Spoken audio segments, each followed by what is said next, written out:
It's the time to come together. Keep life in. Pastor, while out of the country, did you in any way campaign for the imposition of sanction on this government? I did. You did? I did. I'm a big champion for sanctions. Who broke the word that sanctions were going to come? I did. In March of 2021, when I played the audio from Congressman Christmas from that program they had, that event, that seminar, symposium. And yes, I was, and I still am a big supporter of sanctions, on targeted sanctions. Yes. Targeted sanctions. On individuals in the government. And there will be more sanctions coming. Were you shocked, for example, that the U.S. government didn't release a list of sanctioned officials as widely predicted in December? We knew they were going to sanction on December 9th. I said they were going to. And on December 9th, what happened? The American ambassador issued a statement and said, today we'll not be releasing new names. But in the coming months, go read it further. He said it. In the coming months, we will be releasing we will be announcing new sanctions on a need-to-do basis. The American ambassador. That nonsense you're doing can happen to me. You can break me. You can't tell me, say, 165 what you want, humiliate me with. You're failed. So what? The LRA people that's supposed to be collecting the money, and the Minister of Finance, who is supposed to be taking the money from the consolidated account to put it directly in the road fund account. They will have to appear before us on Monday. We will demand answers. If we can achieve anything even before we close in July for independence, we can rescue the country. It is not a crime if the LRS, and I repeat, they say our company owes $165,000. That's what it's worth. Tomorrow, we'll go there, look at the papers, and make settlement, and arrange payment. That is wrong.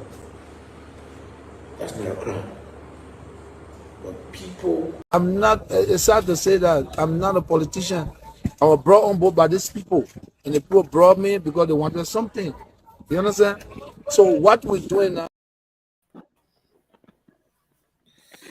Of the Farmington River Declaration last month.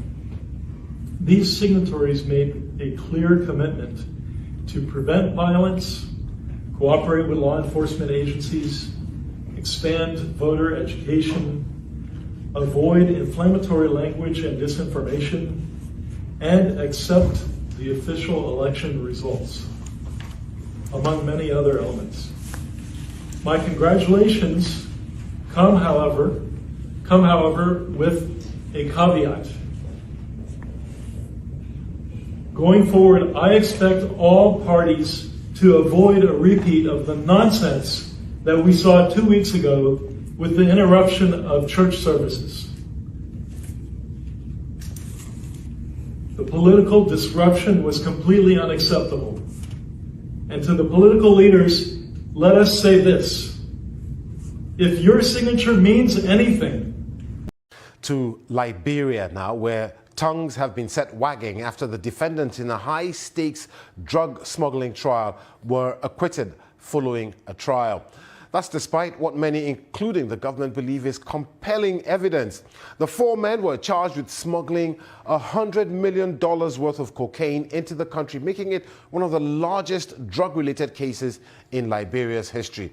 The court has also ruled that the $200,000 that was seized from the men by the Liberian government be returned to them.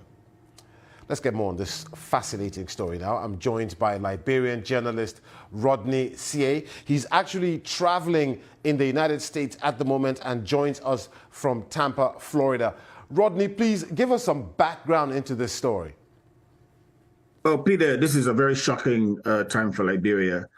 This is a case that when it happened a few months ago, the U.S. government had people on the scene of the arrest and the seizure of the drugs.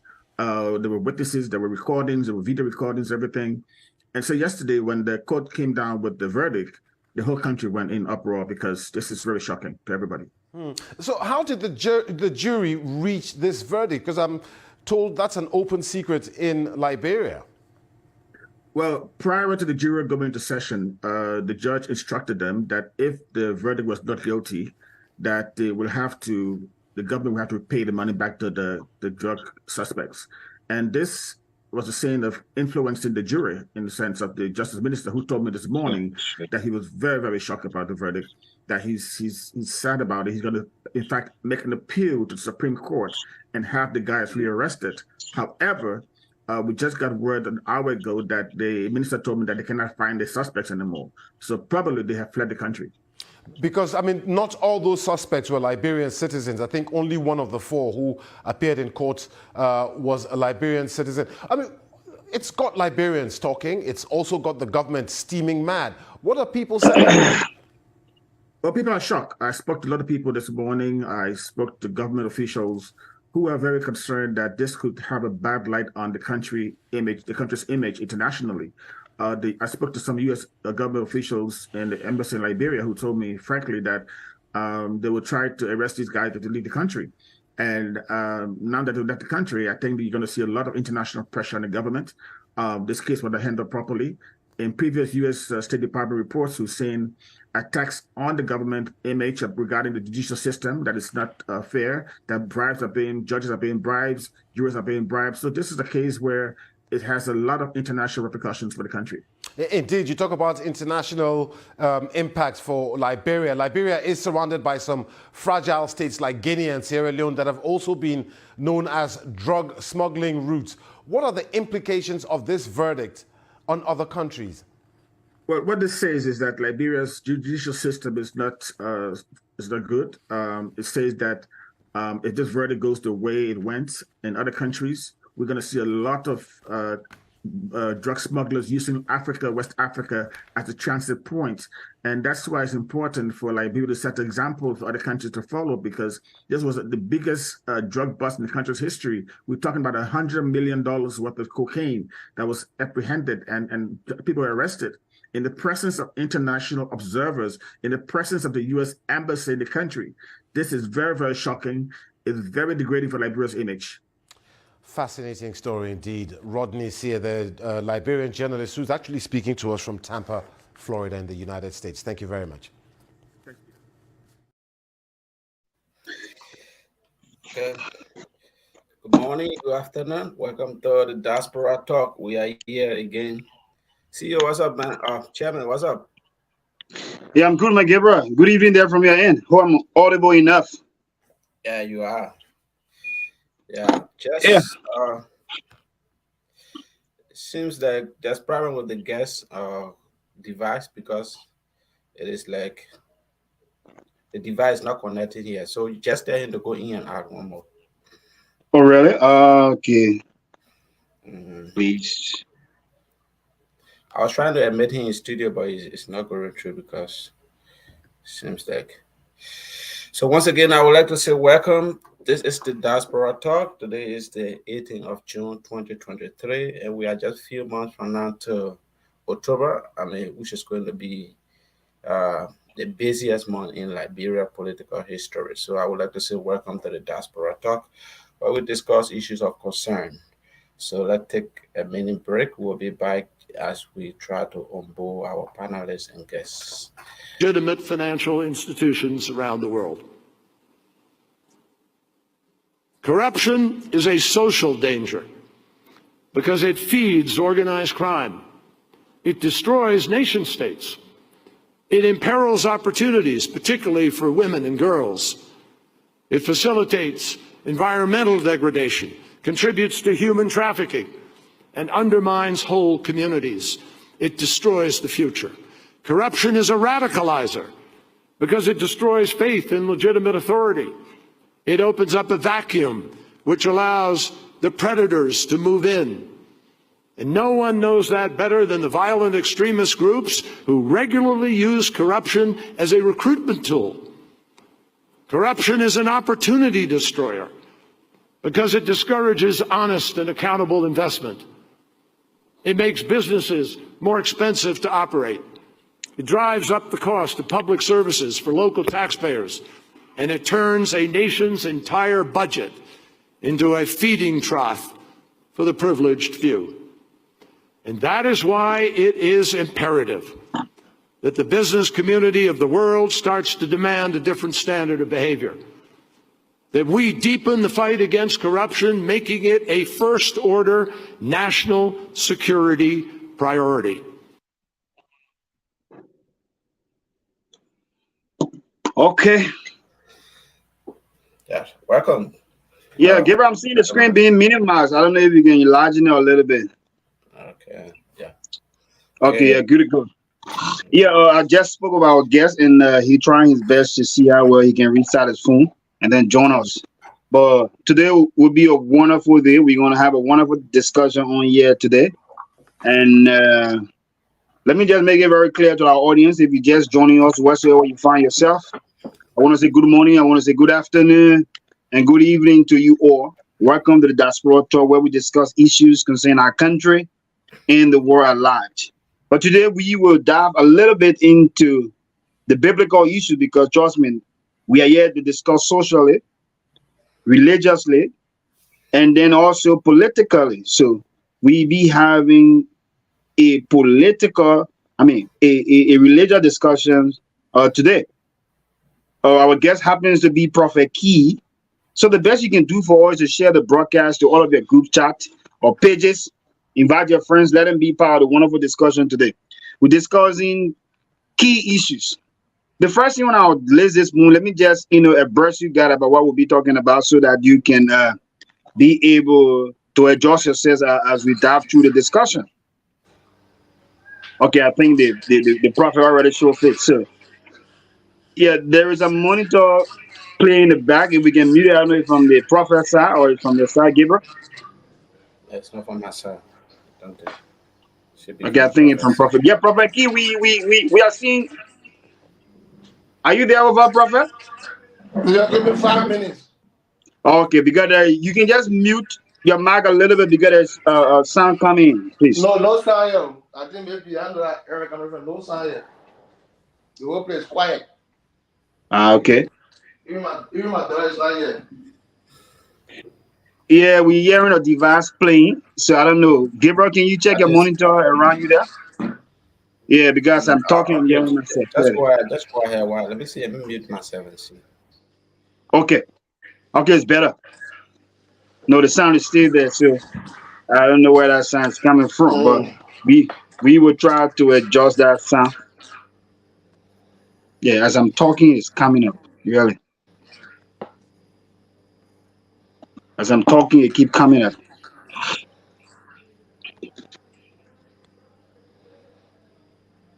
As I'm talking, the sound. Okay, I think the sound much better now. No, I'm still hearing myself. I don't know. Yeah, if we have a second phone around us, I think we can just mute or we have reduce the volume. If you want to monitor from the comment section, just mute the volume. You have reduce the volume or you have it muted, then that will be better so we can hear ourselves very well. Like I said, we'll be discussing biblical issues today. Yeah, so 3 important things, and then we'll be discussing with the prophet on here today. We're talking about what the Bible says about tithe and offering. Those are one of the major things we'll be talking about today. And the second one is, how can a man be wise at the same time be confused by multiple women? Says the Bible, the story of King Solomon. We all know the story of King Solomon. He have 700 wives with 300 concubines, but he was still being confused by women. And this man happens to be the wisest man in the Bible or in history, the most wise man I ever lived on this earth. So we will be diving into that biblically, and the prophet will help us to give us an explanation how he understands that.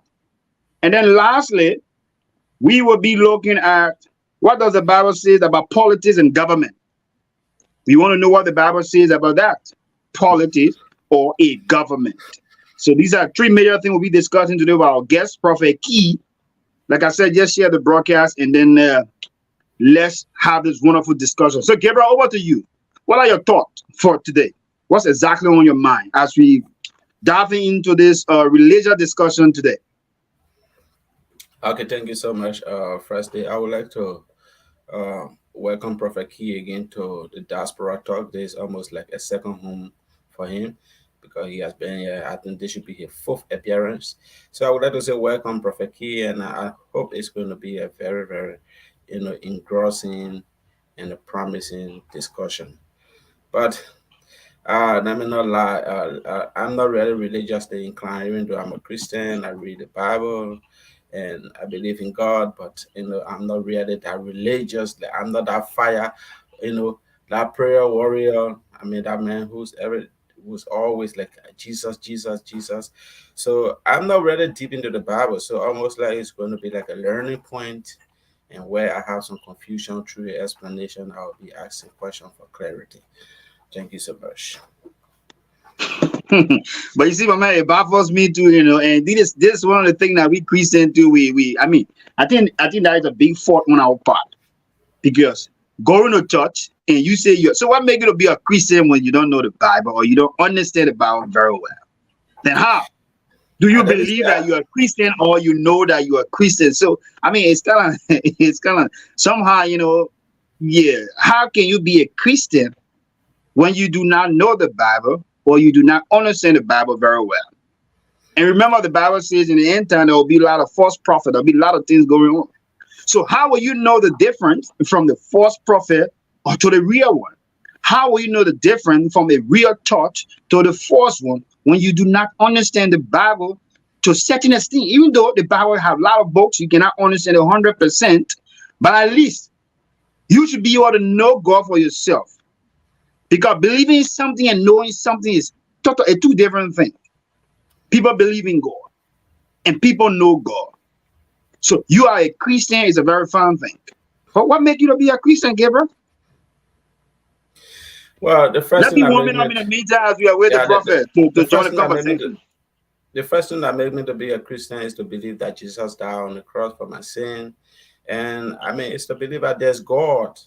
There's predestination, something called predestination. There's life after death. If you die, I mean, there's life after that. And that's why we all are fighting to make sure that afterlife will be better for us, because we all have the imaginary thinking that, I mean, if you live your life in a way where on earth here, and judgment day, you are definitely going to be punished. So that's why we do everything in alignment with the Bible. So what I'm trying to say, if I say I'm not religiously inclined, it doesn't mean that I'm not a Christian or something like that. But I am not something we call religiosity. Religiosity where everything. I mean, you have to be so religious. I'm not really that religious. I just believe in God. I go to church, obey the very the Christian principles. I mean, have some ethical values and principles. I mean, obey the 10 Commandments, but I'm not really that. I know I'm deeply involved into religion. I just do it for, to obey God and other things and live in accordance with the Bible. Thank you. Yeah, but you know, don't expect me to be talking and be quoting and be giving you quotation. No, but I think after the discussion tonight, you will have to start to take your time to read more about the Bible to try to digest it for your very self. Because you know, believing is just something. It is good to believe, but it's also 100% better to know. Yeah, to believe it is good, but it is more better to know than just believe. Because the thing is very simple, Gabriel. If you believe that yes, Jesus Christ died on the cross of Calvary for our sin, and 10 commandments are there for us, but you have to know for yourself. Because the thing about knowing for yourself, it is what will be able to save you this end time. Okay, for example, you believe that yeah, Jesus Christ died on the cross of Calvary for our sin, and that's why and blah blah blah. There might be some false prophet or false pastor or false reverend or what have you that will come to explain similar thing that you believe in. But there will be some differences, which of course, when you know, it will help you to guide you through. And how will you know?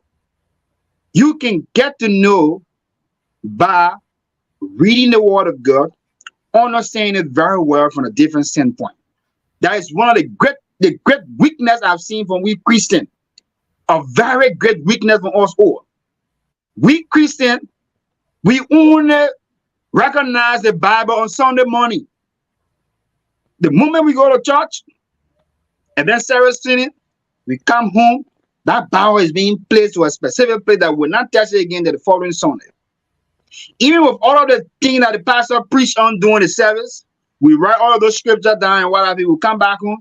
We do not even take our time to study it to be able to understand, yeah, this is what the pastor preached about. Let me try to understand this for my very self and try to digest it.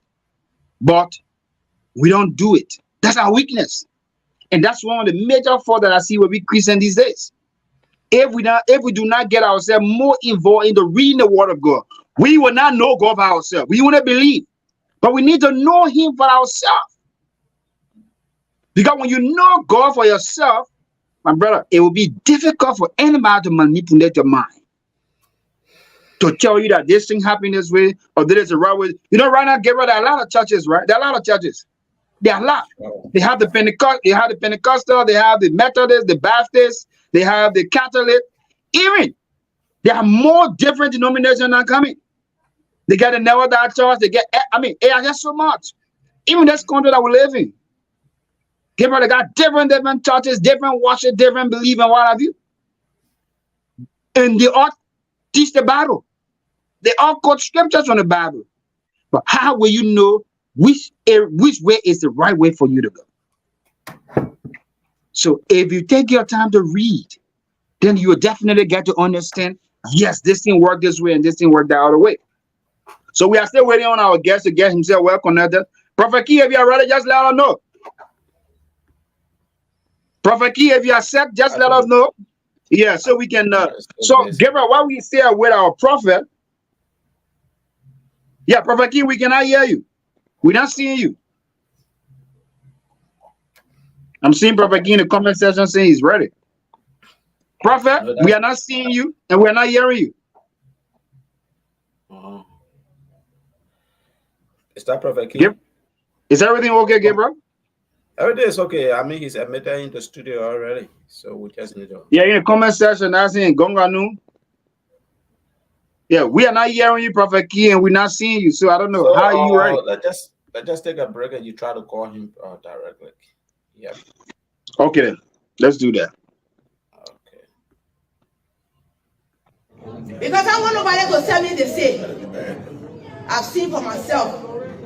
Areas that only got saturate are not being highlighted, they're being built up. Legitimate financial institutions around the world.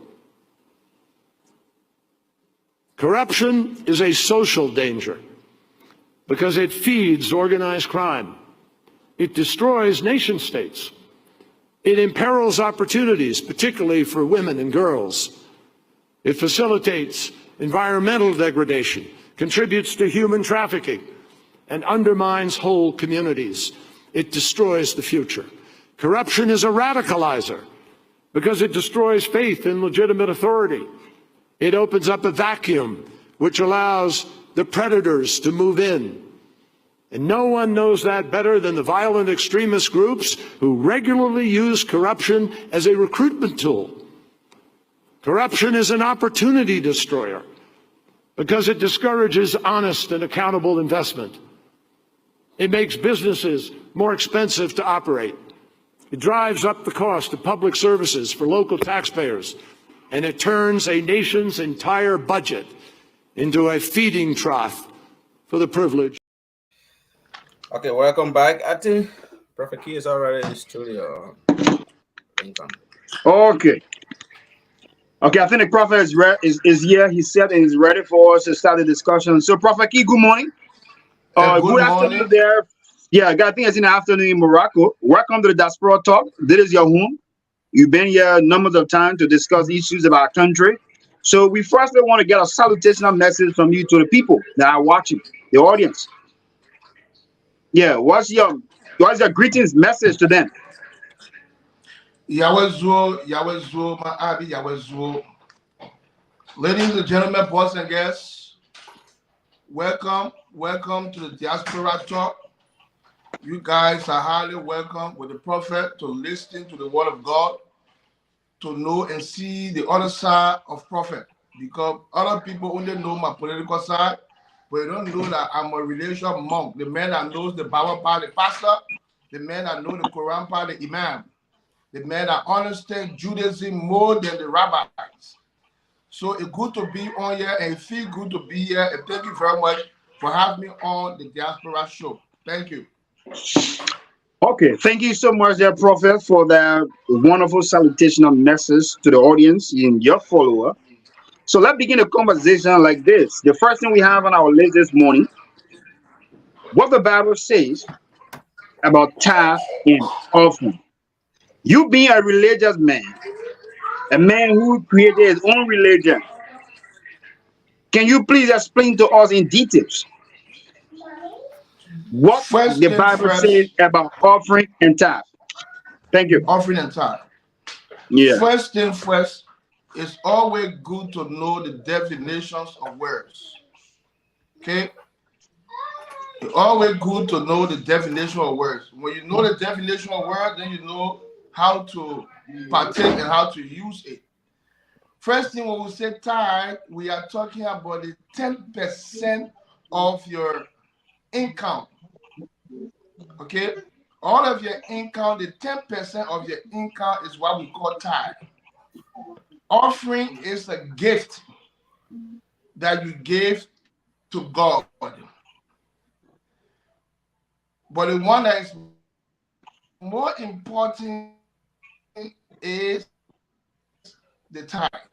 Because the first time that we observe our tithe in the Bible, it was from Abraham. When Abraham met with Melchizedek, when he met with Melchizedek, that's the time we heard about having tithe, giving tithe. Okay, but the tithe that Abraham gave, it was the 10th of everything that he took from on the war front when he defeated the enemy kings. So it became a culture in Israel when Moses took the children of Israel from Egypt and took them in the desert, the wilderness, to the way to the promised land. When Yahweh gave them the commandment, within it, he told them that you people should collect tithe from every person in Israel. And there was a set rule for that tithe. And special people were supposed to collect that tithe on behalf of the people of Israel. And those who were in charge of collecting tithe was the Levite. Okay, let me hold you there 1 minute, prophet, because I don't want you to just... Yeah, I don't want you, I want this to be somehow interactive so we can understand from every different point, right? And hope you won't mind if we have to intercept to ask questions. Okay, you said offering, I want us to clear the understanding of the offering first, because you said offering, tithe is more important than offering. So I just want you, before we can go to tithe and you explain well about tithe, what makes offering or what makes tithe more important than offering? Because that's why you are telling. And the same Bible say it is not good to go in the house of God empty-handed. That is paying your offering when you go to church and what have you. So now you are saying that tithe is more important than offering. So please tell us, Prophet Key, what made tithe more important than offering? Okay. What made tithe more important? Because tithe is the income, the 10% of your income. It can be yearly income, it can be monthly income, it can be weekly income, your income. So it means that when you work, everything you work, you always have to have 10% there for God. Okay? And that was the rule that was set with our father Abraham in Genesis chapter 14, verses 20, when he met Melchizedek. But for offering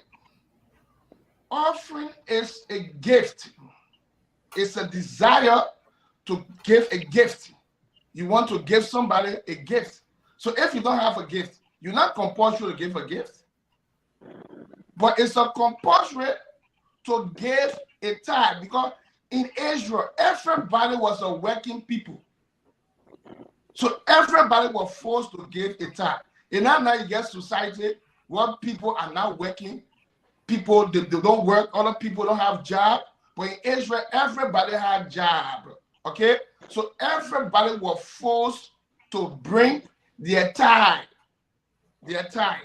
When you read about very well, there is too many stress. There are too many, how can I say it? There is too many attention that was drawn to tithing, because tithing was compulsory.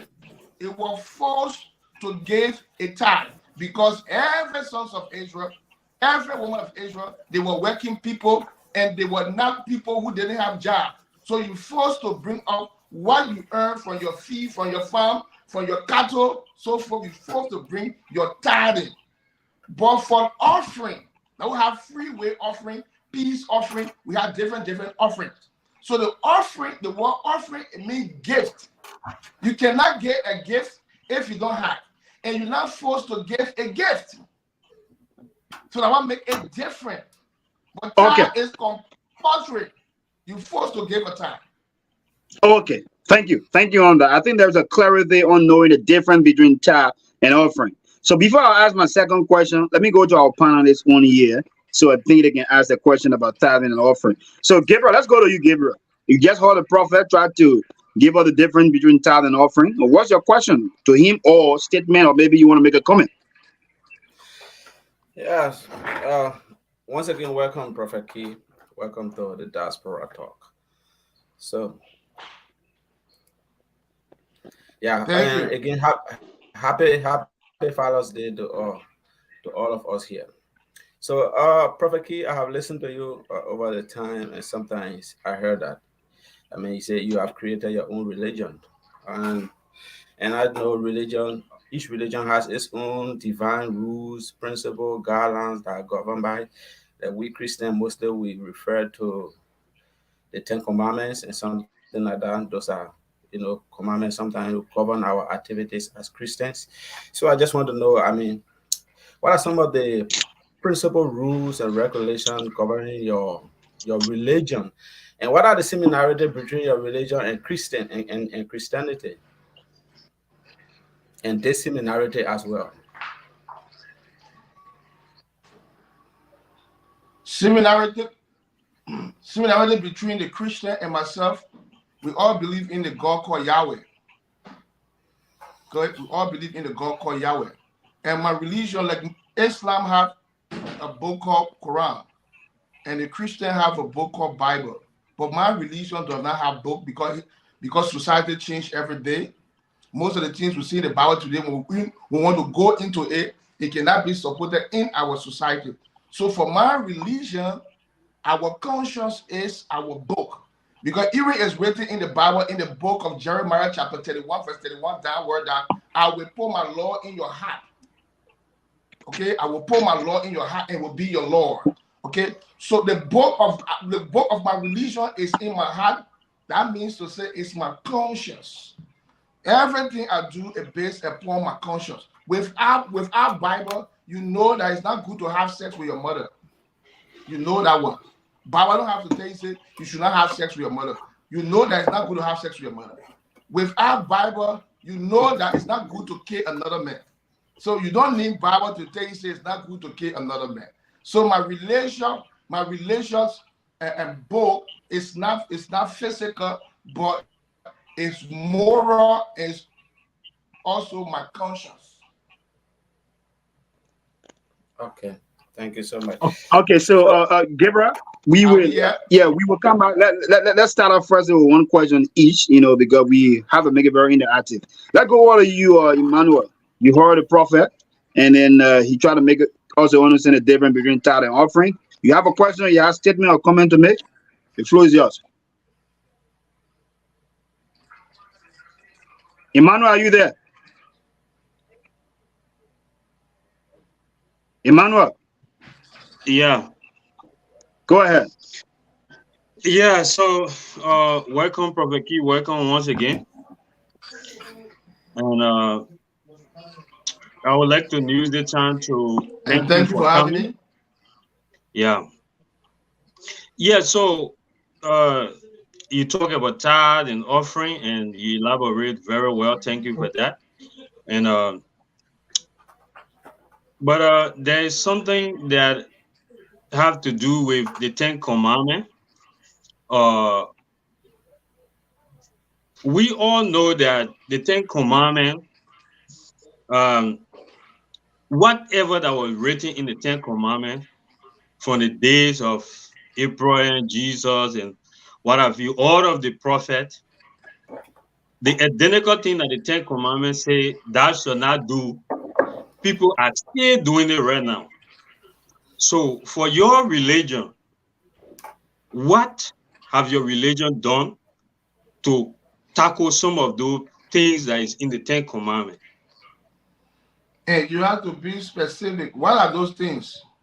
Thou shalt not kill, thou shalt not steal. Mm-hmm. And today, thou shalt not fornicate. We still have people fornicating today. We still have people stealing today. Yeah, but the Ten Commandments never said, when you said thou shalt not kill, thou shalt not steal, what? What you said to me? Yeah, you can take anyone. Thou shalt not steal. The people are still stealing today. Thou shalt not commit adultery. Covet your neighbor's wife. Okay, because you see, when we're discussing relational issue, I want to be exact. Because religion is a set science. You have to be exact. Because other people too following us, I will discuss it. And other people learning too. Because it's a big platform. Okay. Yeah. You see, the Ten Commandments is the 10 principle law of the Bible. The whole Bible gets 613 laws. Okay? The whole Bible gets 613 laws, but the 10 Commandments are the 10 principles law of the Bible. It means every other law in the Bible, their foundation is the 10 Commandments. So, thou shalt not kill, thou shalt not steal, thou shalt not convert your neighbor's wife, keep the Sabbath, and thou shalt not have a false idol. All these things are things that I teach my followers. Like you always see yesterday, I was having Sabbath.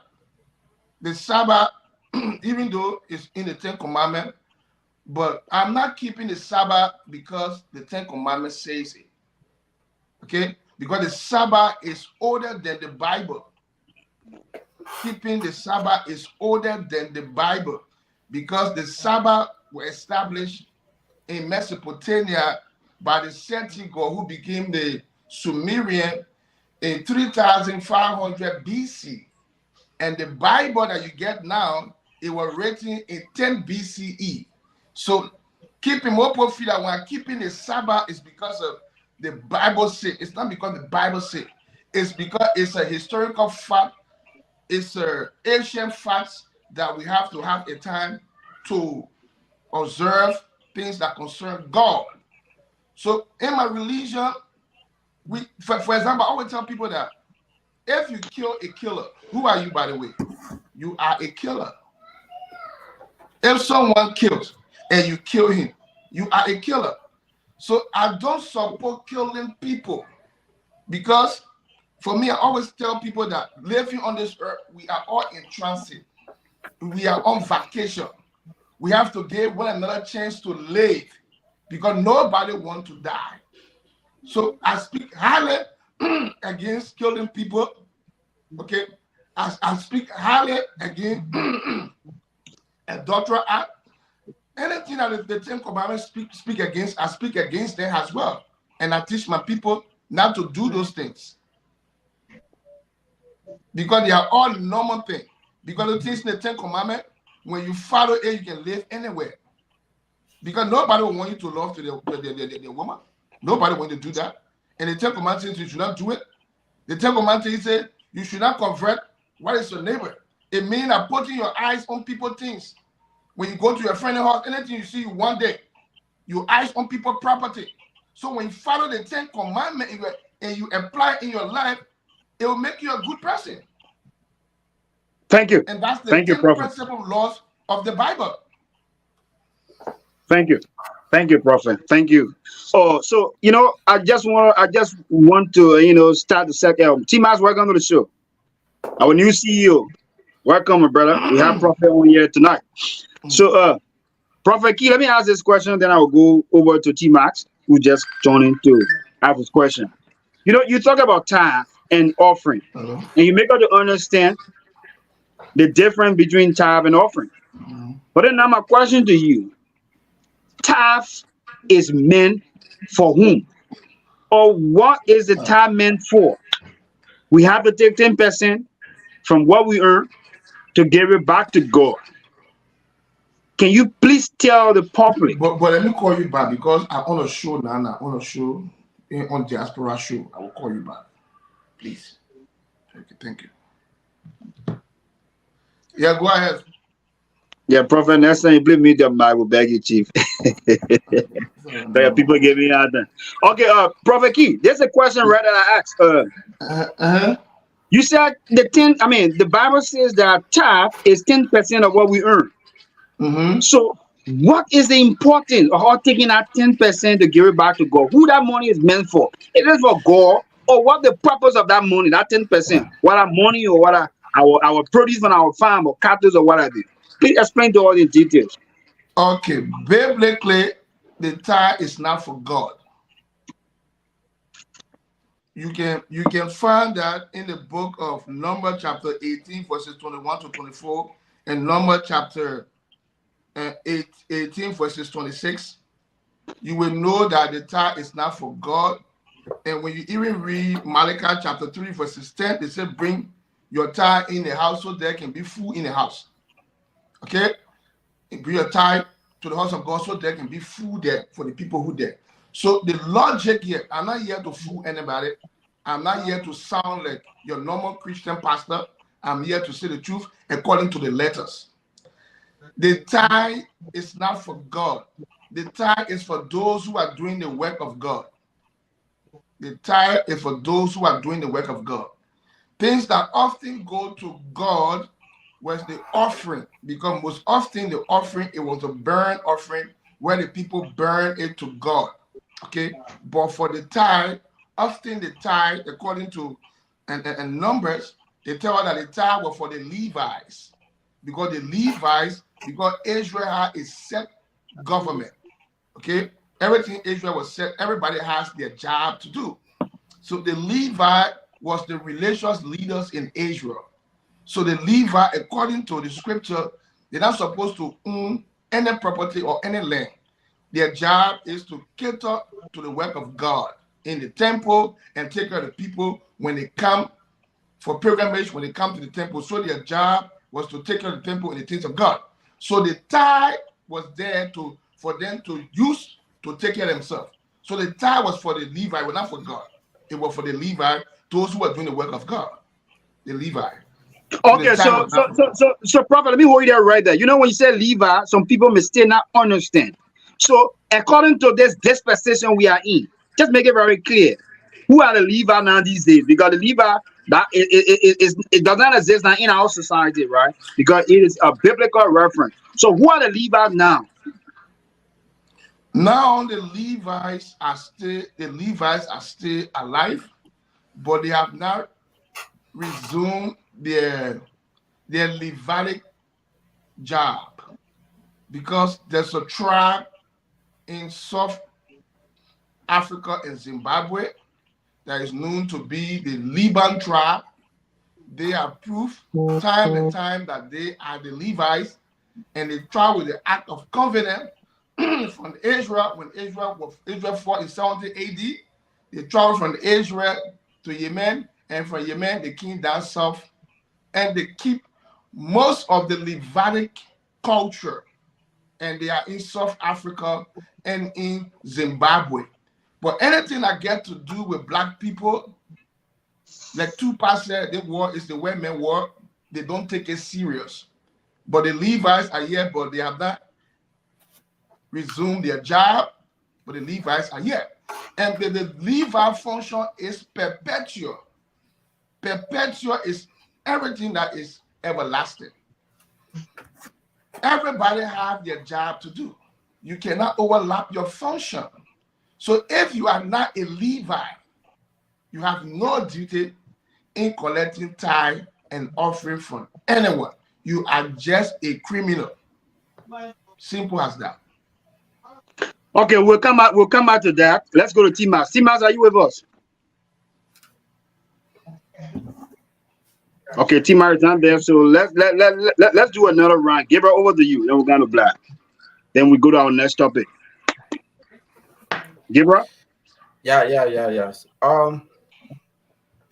I just want to ask the prophet, concerning his religion. Or do you really have members or other people? Like, do you have a congregation in other part of the world that believe in Yahweh, where you people have something like, sometimes an occasion where you people meet, something like that? Do you have a congregation and other people that really believe in your religion and follow the principles, obey it, and something like that?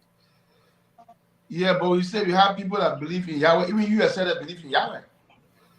If you don't believe in Yahweh, then you're not a Christian. Okay. I'm talking about your religion, because you say you created your own religion and you people call God Yahweh. But answering according to what you said, if you have people that believe in Yahweh, because you yourself you believe in Yahweh, all Christians believe in Yahweh. If you don't believe in Yahweh, then you have to re-examine your Christian faith. Then mean you are a pagan. Okay. But all Christians believe in Yahweh. But for my religion, we have a congregation around the world. All part of the world, I get people who follow me in Liberia. I get people who follow me. Even when the religion started, I even get tape on EFBC where they invited me many times to go and propagate my religion. When Charter was there, Charter talk about me many times. I have my Sabbath. Every Saturday, people come on. People follow me. People learning from me. So I have congregation all around the world. Even things that don't even concern God, people have followers. People who are atheists, who say there is no God, they have followers. People who are pagan, they have followers. Then what about someone who talking about God, who can propagate a religion? Well, regardless of you not being a Christian, but there is one thing that Christians and Muslims should know that are doing for them, are upholding God. Because all of them, God is the last bus stop. Either whether they worship Jesus or they turn Jesus upside down, God is the last bus stop. And that is why I continue to authenticate, I continue to hold up their high for humanity. Because the final prayer, Jesus said, our Father who is in heaven, hallowed be thy name. Our Father in heaven. So our Father is the Yahweh we are talking about here. So I have congregation around the world. I have followers who follow me. I have people who trust me and they believe in what I teach. Thank you, Prophet. Over to you, T-Max. Yes, good morning, CEO. Mr. Chairman, am I clear? You have loud and clear, my brother. Go ahead. All right. Good morning, Prophet Key. Welcome good morning, to the Diaspora Talk. Been a long time. How you been doing? Mm-hmm. All right. Welcome to the Diaspora Talk. Back to the discussion. Yes, sir.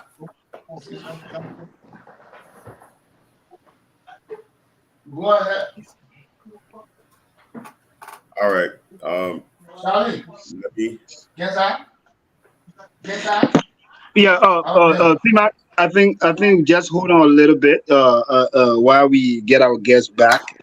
You know, the man's a family man, right? So we should expect all of these things sometime, right? Yeah. So go ahead. Prophet is back. Don't more permission. Okay, thank you.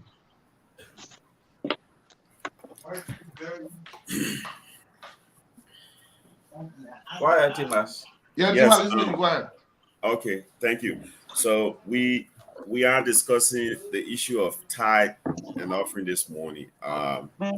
We see a lot of religion around the world talk about tithes and offering, but I want to know what is the penalty or consequence for churches, pastors, bishops who receive people tithes and offering and divert it into their personal use. What is the consequence for that? Because we see pastors and bishops who have churches. Some of them have private jets, maybe 3 private jets, driving Rolls Royce, limousine. Is that a work of God? Is that how people of God should live? Why taking a common people tithe and offering and trying to live luxurious life? Is that something you think is acceptable in religion? Go ahead, Prophet Keith. Yeah, Okay, beautiful thank you, question. Timas. First thing first, pastor collecting tithe and offering is against the religion. It's against the Bible. Because the Bible tells us only one group of people should collect tithe and offering, and they are the Levites. So pastors collecting tithe and offering, they are criminals, and they are doing it because people are ignorant to the Bible. Like before we started, I saw chairman and the brother were discussing about knowing the Bible for yourself. In the book of 2 Timothy chapter 2, verse 15 says, you must study to show yourself approved. It means you need to study the Bible for yourself. But what's going on here, more Christians don't know the Bible.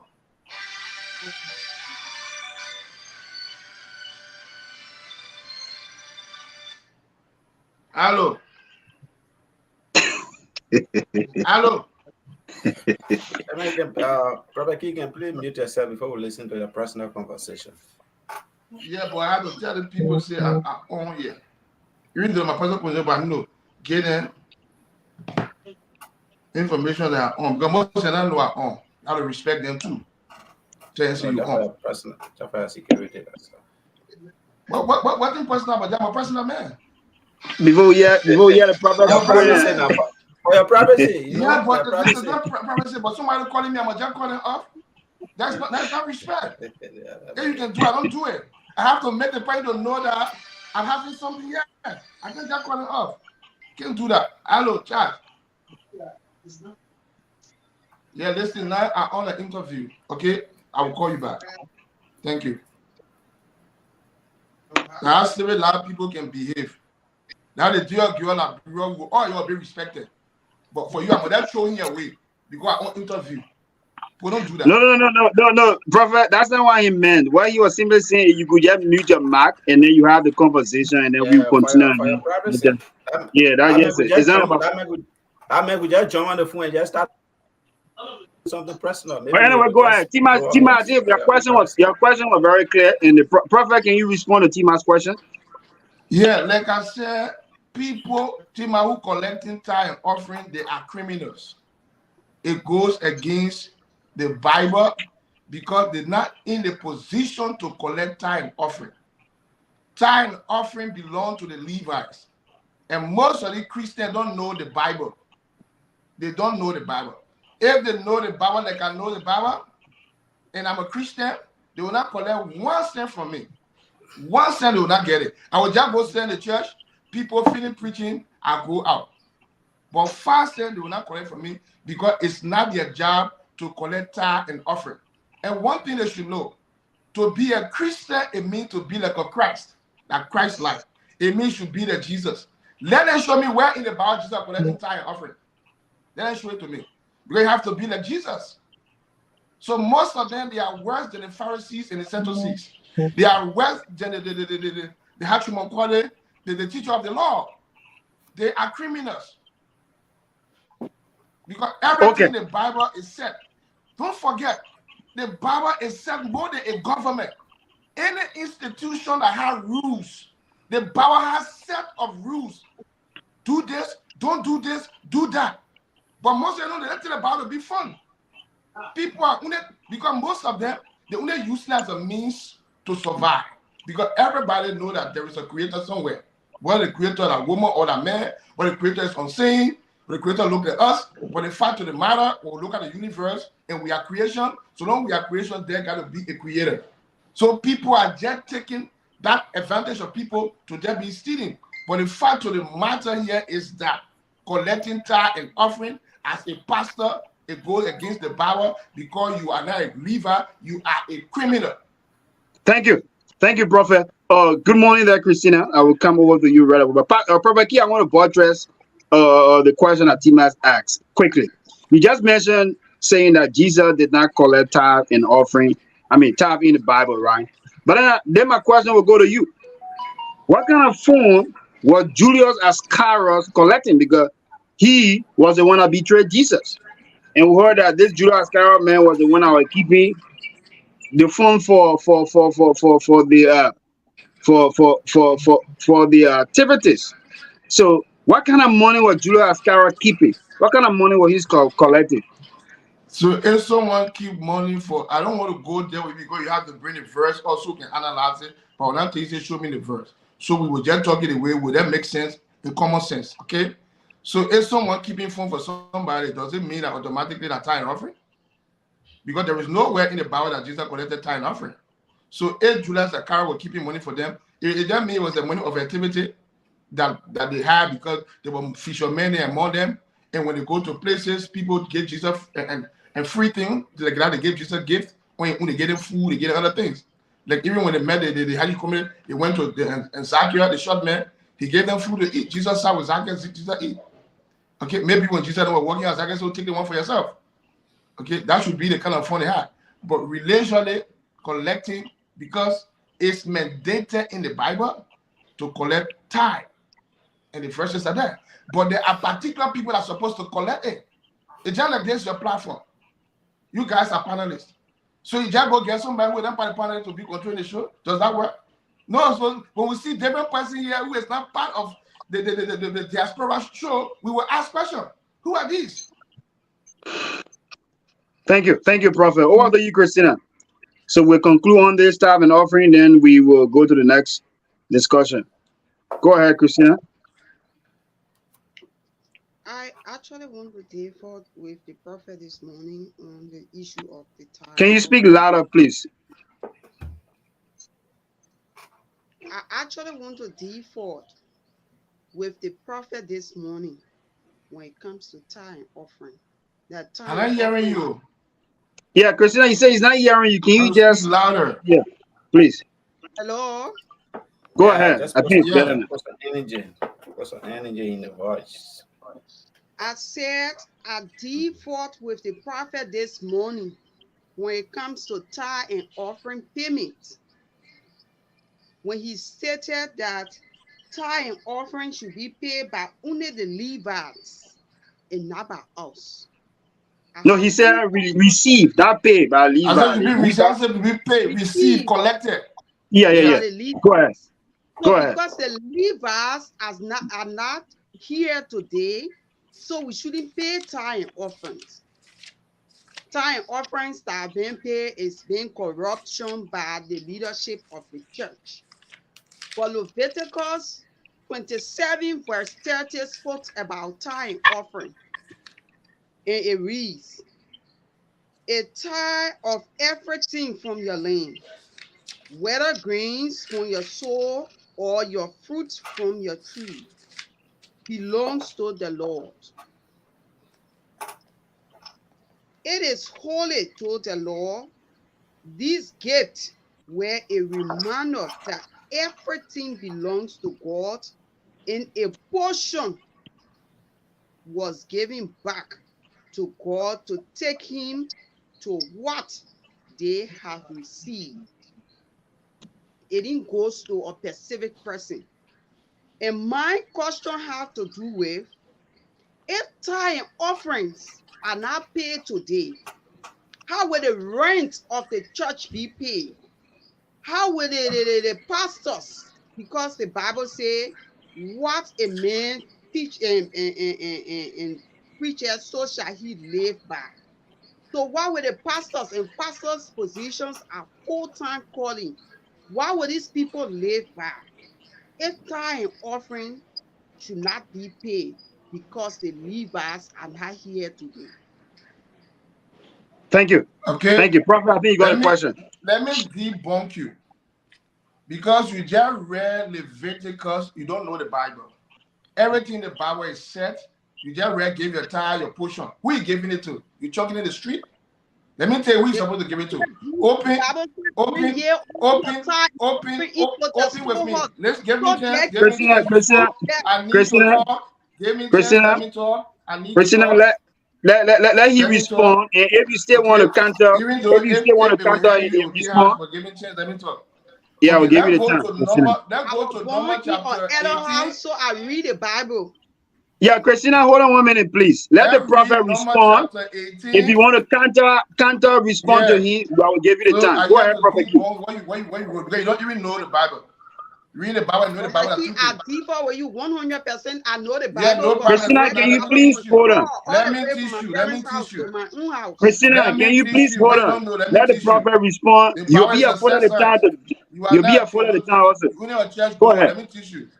Go ahead, Prophet Key. Okay, I want you to find this page to all read it to be in line. Numbers chapter 18, verses 20 to 24. If somebody there can please read it. Hold on. You said Numbers 18, right? Hold on, let me get it quickly. Numbers chapter 18, verses 20 to 24. 18, verse 20 to 24. Okay, 18, 20. Okay, I'm reading from the NIV Bible. Numbers 18, verse 20. It reads us. The Lord said to Aaron, you will have no inheritance in the land, nor will you have any share among them. I am your share and your inheritance among the Israelites. 21 said, I give to the Levi all the time in Israel as their inheritance in return for their work they do while serving at the tent of the meeting. 22. From now on, the Israelite must not go near the tent of meeting, or they will bear the consequence of their sin and will die. 23. It is the Levi who are to do the work at the tent of the meeting and bear the responsibility for any offense they commit against it. This is the lasting ordinance from the generation to come. They will receive no inheritance among the Israelites. 24. He said 18 to 20. So are we going further? 18 to 24. He said 18, Numbers 18 from 20 to 24, right? Yeah. Yes. Yeah, I'm to the last verse, T-Max. All right, go ahead. Yeah, 24 said, instead, I give to the Levi as their inheritance the tithe that the Israelites present as an offering to the Lord. That is why I said concerning them, they will have no inheritance among the Israelites. Conclude. Thank you for the reading. That's why we have to read all the Bible to understand the Bible. It's very clear. The Levites is perpetual. The word perpetual means everlasting. The Levites are the one to collect tithe in Israel among all the Israelites.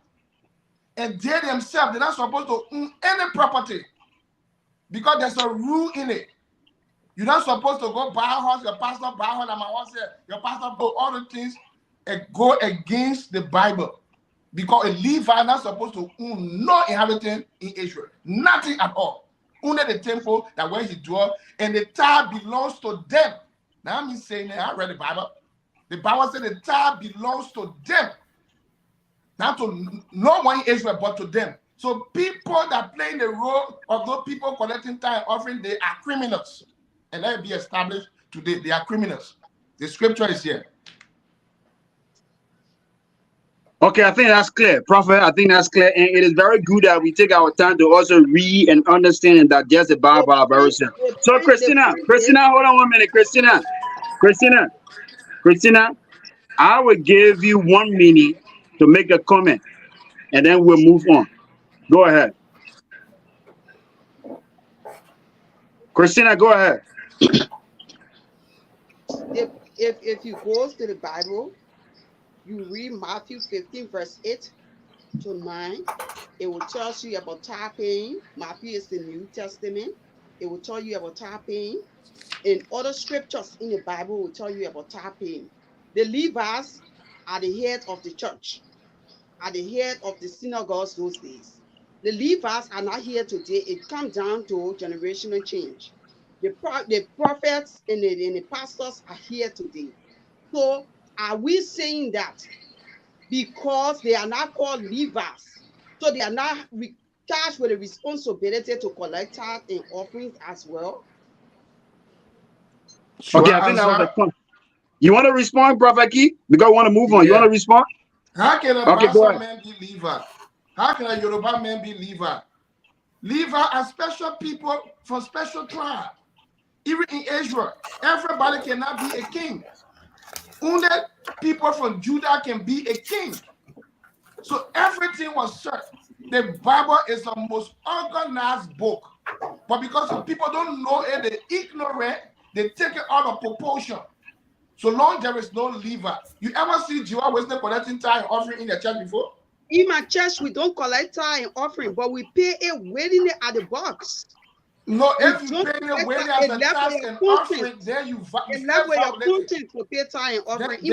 Then you still violating because you're not Levi. It's not your function. God gave everybody their function. That is not your function. Okay, let's go over to mercy. Let's go over to mercy. Thank you, Prophet Key, for that response. So good morning there, Mercy. I think you followed the discussion already. Yeah, go ahead. You have question or comment or statement to make? The time before you now. I have something to say when it comes to tithe paying. You know, I'm not really deep into the Bible, so I cannot challenge people who knows this Bible than I. But the little one that I read and understand, I'm going to deviate from the topic a little bit. The tithe that people pay these days, okay, we understand the Bible says give 10%. Christina says something which of course is right as well. You are not forced to pay tithe. That's what I know of. Tithes are something we give willingly from our heart. We pay tithe in churches willingly. If you don't have it, it's not forced to pay it. But I'm going to go contrary from what we are talking. Tithe pay these days is like a corrupt institution within the church. The churches are basing on this and what manipulating the minds of the congregation. The tithes that are paid in churches today, most of those tithes are not used for their purposes. They use these tithes to buy their own riches. They use these tithes to get to their own greedy points. Most of the pastors, the prophetess, the whatever, they are not using that tithe for the purpose of God. They are using it for their own greed. In America, they have machines in church. You swap your card in that machine to pay tithe. Those things are not written in the Bible. I differ with them. That's why I don't pay tithe at certain time. I pay tithe when I feel like, because I feel like everything is going, everyone is just using this Bible, pay tithe to rob the children of God. When you take the children of God money, the Bible says you are robbing them. And those things are not good. We're not supposed to do them. People are not using the tithe for their purpose. They are not using. People pay tithe in the churches, but yet and still will have orphans in their church who don't go to school. People pay tithe in churches, yet and still we have widowers in that church that need house rent and need food on their table, but the church cannot provide. So what are we paying tithes for? Because those are things that the Bible wants us to do. If you pay your tithe, it should be used for the poor people. But these stuff are not used for God's purposes. We have children in the churches who sing on the altar, who play organ, but they are not in school. They don't have daily bread. But those pastors ride luxurious cars. They do have private jets. We have orphans laying in the orphanage. They don't have food to eat, and we are paying tax. So paying Thank you. tax is questionable this morning. I think the Prophet Key is making sense when it comes to tithe paying. I put a big question on paying tithe because I go to the church here in America. I don't even pay tithe. If I pay tithe, it's just that taking something for God Himself. Say, Father God, this is what I earned these 2 weeks. This is yours.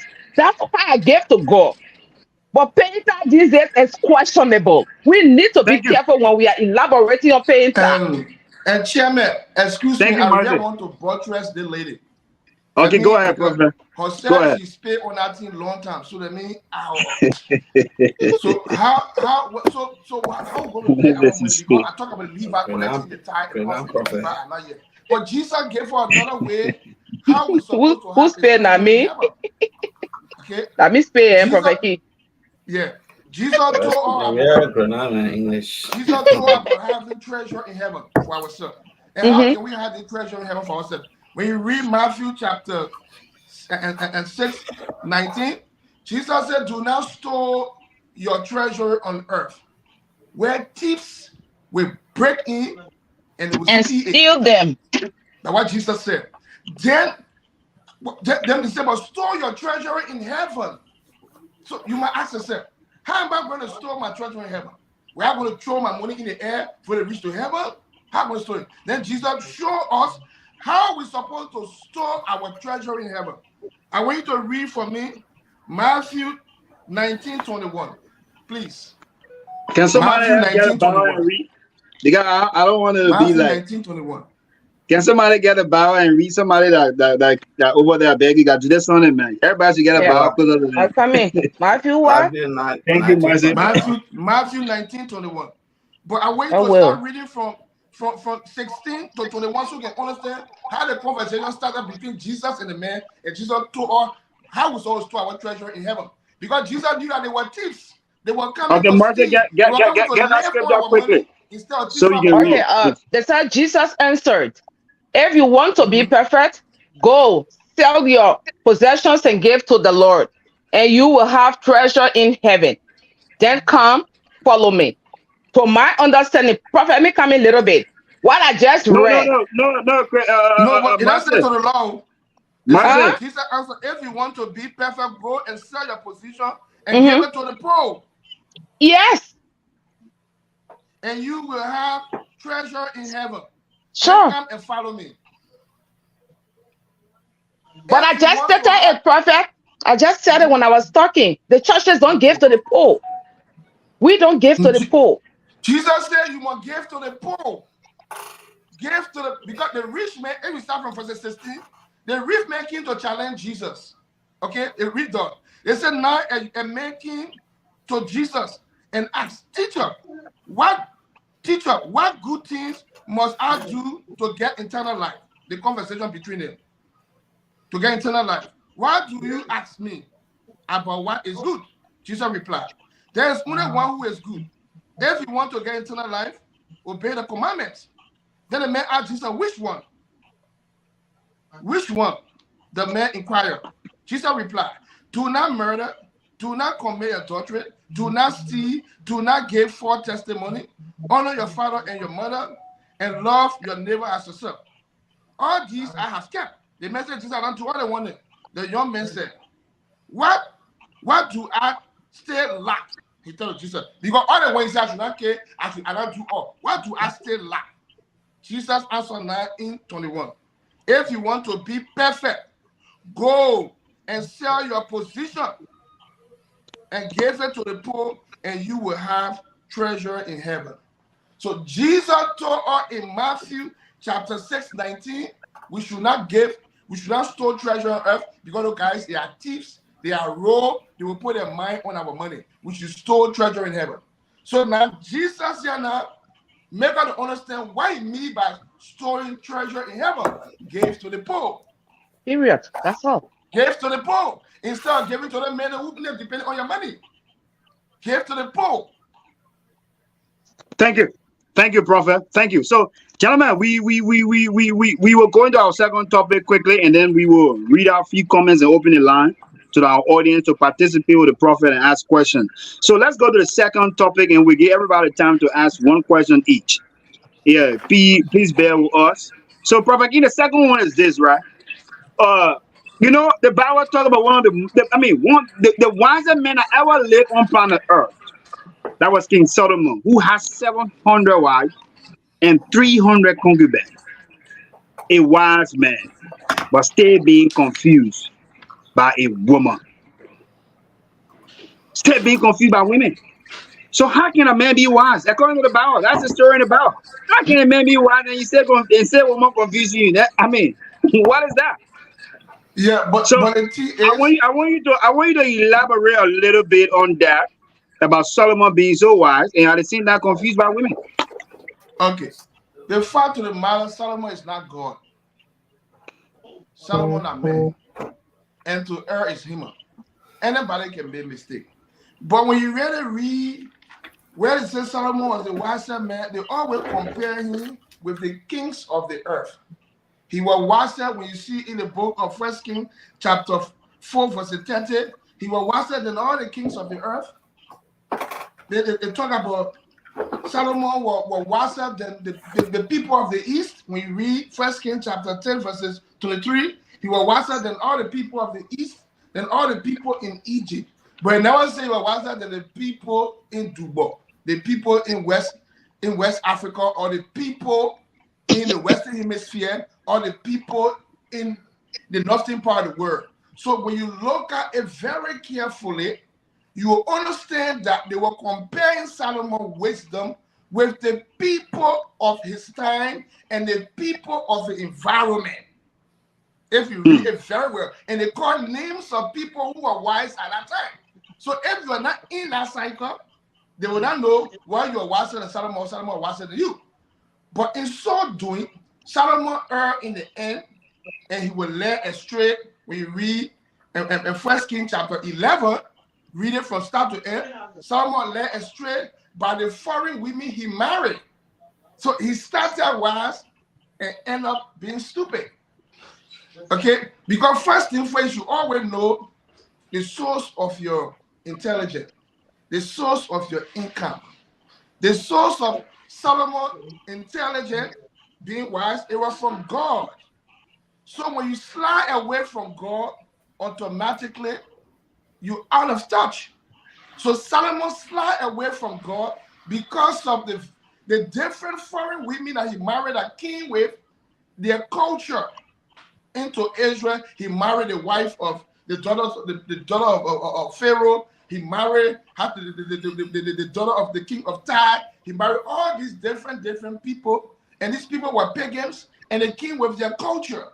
So Solomon accepted the culture, and he was led astray in the end. But doing let me conclude with this question, Prophet Key. I listened to you very clearly, and you said that Solomon wisdom was being compared with people from the east, and one of you would be a territory. But he getting married, or bringing on both foreign women. And you also talk about Dubai. So the foreign women, did they come from Dubai or what? No, when I say about Dubai, because Dubai is the traditional name of Liberia. For the indigenous people. I thought the foreign women came from Grand Bassa. No, they don't came from Bassa. But maybe some of them may have come from Abyssinia, because the Bassa people came from Abyssinia before traveling to Achimokole. The man said Dubai is a Bassa language, right, Prophet? But Morovia. Yeah, Morovia, Liberia, something like that. Because all the tribes in Liberia, they ascribe to Dubai. Even the Guyo people ascribe to Dubai. I know Dubai, I went to Dubai. All they ascribe to Dubai. So Dubai is an indigenous name for the native people.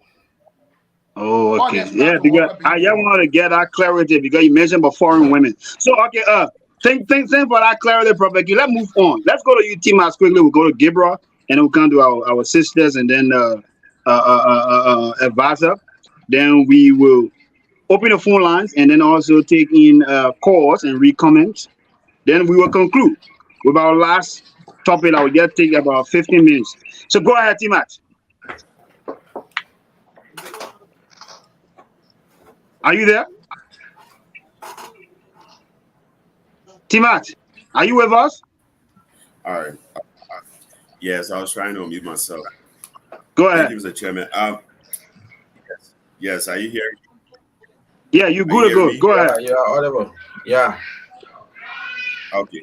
So, if you will allow me, Mr. Chairman, I want to go a little bit off our topic, um, since we discussing the Bible. But my first question to Prophet Key has to do with the Bible itself. Um, No, one question each. That will be fine because we don't have much time. The prophet got show to go on to, so we will not keep him here for all the time. Please, I beg you. okay, so let me go straight to the question I have. I wanted to put it in twofold, but I'll put it in one. The issue of the Bible talking about slaves, because the Bible have a lot of theory around Caucasians are the one who wrote the Bible. The Bible was not meant for African. The Bible is something that is fake. There's a whole lot of theory behind the Bible. And in Ephesians 6, verse 5, it says, slaves, obey your earthly masters with deep respect and fear. Serve them sincerely as you would serve Christ. So what's in the Bible about slave? Why would the Bible want other humans to be slave to other? Thank you, Prophet Key. Okay. Thank you, Abba Sleep. You know, we have different dispensation. Now the dispensation we honor, slavery is abolished. But during those days, slavery was accepted. Even in the Old Testament, they talk about when you read Leviticus 25, you read from 40 down where it says your male slave, how you can buy. Even talk about buying slave. Okay. But when I look at it as a historian, as a researcher, it made me to understand that life is a ladder that we are claiming. Like now, you and myself saying that now, talking live on a phone, social media. We never had it kind of for how to call it a system in the 80s or in the 90s or in the early 2000s. It came after. So man is changing as time goes by. At that time, in their dispensation, slavery was a normal thing. It was a normal thing that people were doing. They never even take it to be bad. So what do we say? That God gives the law to people that, oh, slave must obey their master and slave should be slave. You must use some money and buy slave because the book of Leviticus 25 from 44 downward, it tells that you use some money and buy slave. Even the Quran tells you say a slave woman who believes in Allah is better than a free woman. So they still tell you that slavery was practiced in the Quran. Because if you're saying that a slave woman who serves God is better than a free woman that don't serve God, it means that you still encouraging slavery. So slavery was the things of their dispensation at that time. So they're not going to tell me, say, that God told them, say, we should enslave people. It was not from God. Because God never wrote the Quran and God never wrote the Bible. Prophet Key, before you move forward, slavery was only done to black people. Why? The white man was no, it was not done to black people. Slavery was a worldwide thing. All the war has all right, give me some references on people like races who were in slavery. Okay. For example, in Europe, those from Western Europe and those from the eastern part of Europe, they used to enslave one another. And even you see, even the Americans that became a country today, the British people carry white slaves there. They were not only black people. They carried them, they were slaves. Even among the white people, there are two types of white people. They get what we call in politics, if I'm right, it's called let me get the word right. Demogaki. A demogaki form of government. Okay? A demagoguery form of government is a form of government where you get a few rich people controlling everybody. A few rich people. Because slavery was a kind of a demagoguery form of government that was practiced around the world by rich people. It was not only a thing of black people. And even among the black people, they were enslaving one another. For example, in our down culture, there are some people called Noah. People feel the word Noah is just a name. The word Noah means slave. The word Noah means slave. There were people, when people go on the battlefront, they catch some prisoner of war, they become slaves. When they go, they raid some other, how you call it, and villages, they catch these people from different tribes, they become slaves. Now the reason you see today in Grand Bassa, you get more people carrying Gio name, like they need a Tuawe, like they need a duo, because there was a fight there. The Gio people invaded Bassa, and most of the people they make them slave, and they even carry the Gio people today. But we don't study our own culture to understand it. Slavery was a normal thing during the day. The Egyptians were enslaving people.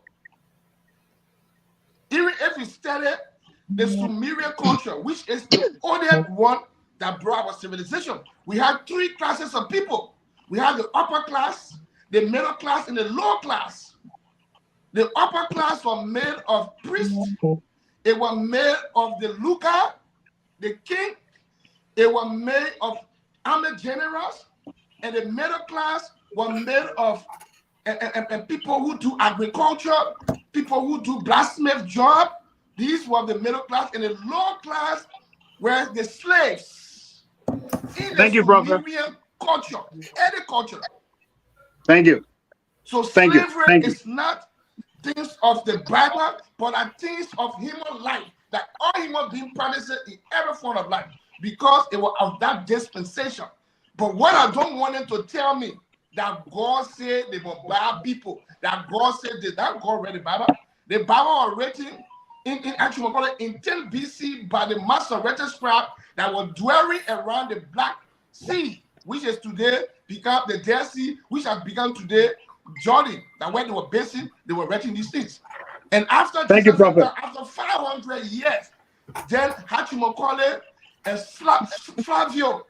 Flavio start to write the New Testament in the Greek Aramaic language. But they always ascribe to God. God said this, God said that. But when you look at it logically, a loving God will not tell you to go buy a human being and making your goose. A loving God will not do that. Thank you, Prophet. Thank you. Thank you on that. Gabriel, let's go to you quickly, then we'll come to Mercy and Christina and then Emmanuel. Gabriel, quickly to you. Gentlemen, let's take around one question each. Trust me, we're running out of time. Okay, I'm not going to cite any in the scripture. I just want the prophet to look at, religion and the law in the society. You know, I'm from Liberia, right? And we are overly religious, and everywhere you go, in fact, Liberia will boast that. This country was built on the Christian principles, but again, we see a lot of despicable things happening: rape, corruption. You can see the evil. Like we're saying, people slaughtering people because of power, all kind of despicable things that you can think about. I'm in South Korea here, where I live, and this is a Buddhist nation, right? And you see that most people don't go to church, but those despicable things don't really happen. People are afraid, and you see that the country is well refined. You don't see anything. And sometimes when you ask yourself, the people say because we have laws, the laws govern us. So let's look at a country like people really, really ascribe to the law, and we look at a country where people are overly religious and is wayward and something like that.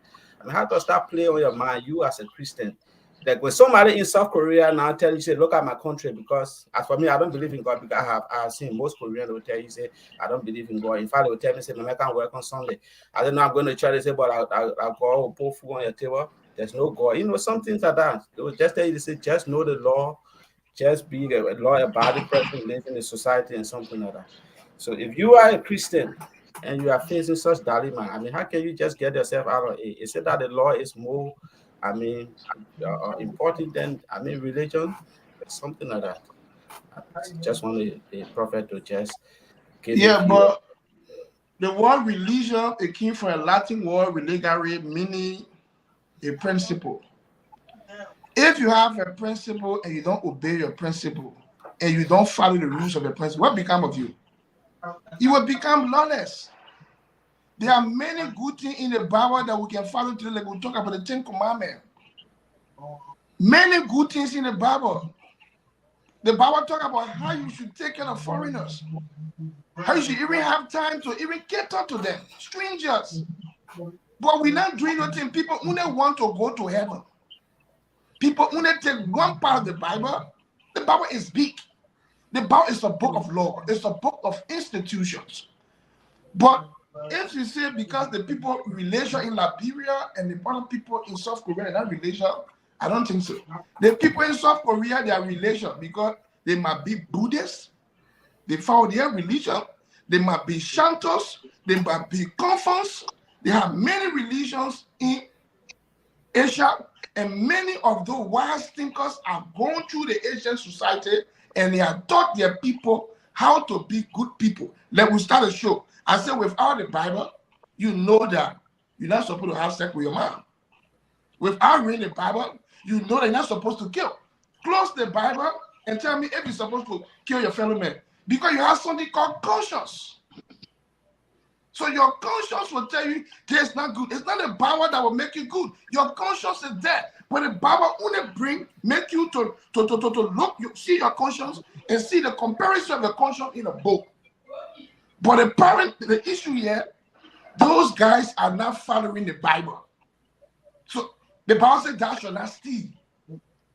But now our society, people stealing up and down. The same rules is in South Korea. Thou shalt not steal. So the people, they respect the rules. And when you break the law, you pay the consequence of breaking the law. But we in our Christian nation, when we break the law, impunity, you go without punishment. So more people get involved. More people get involved.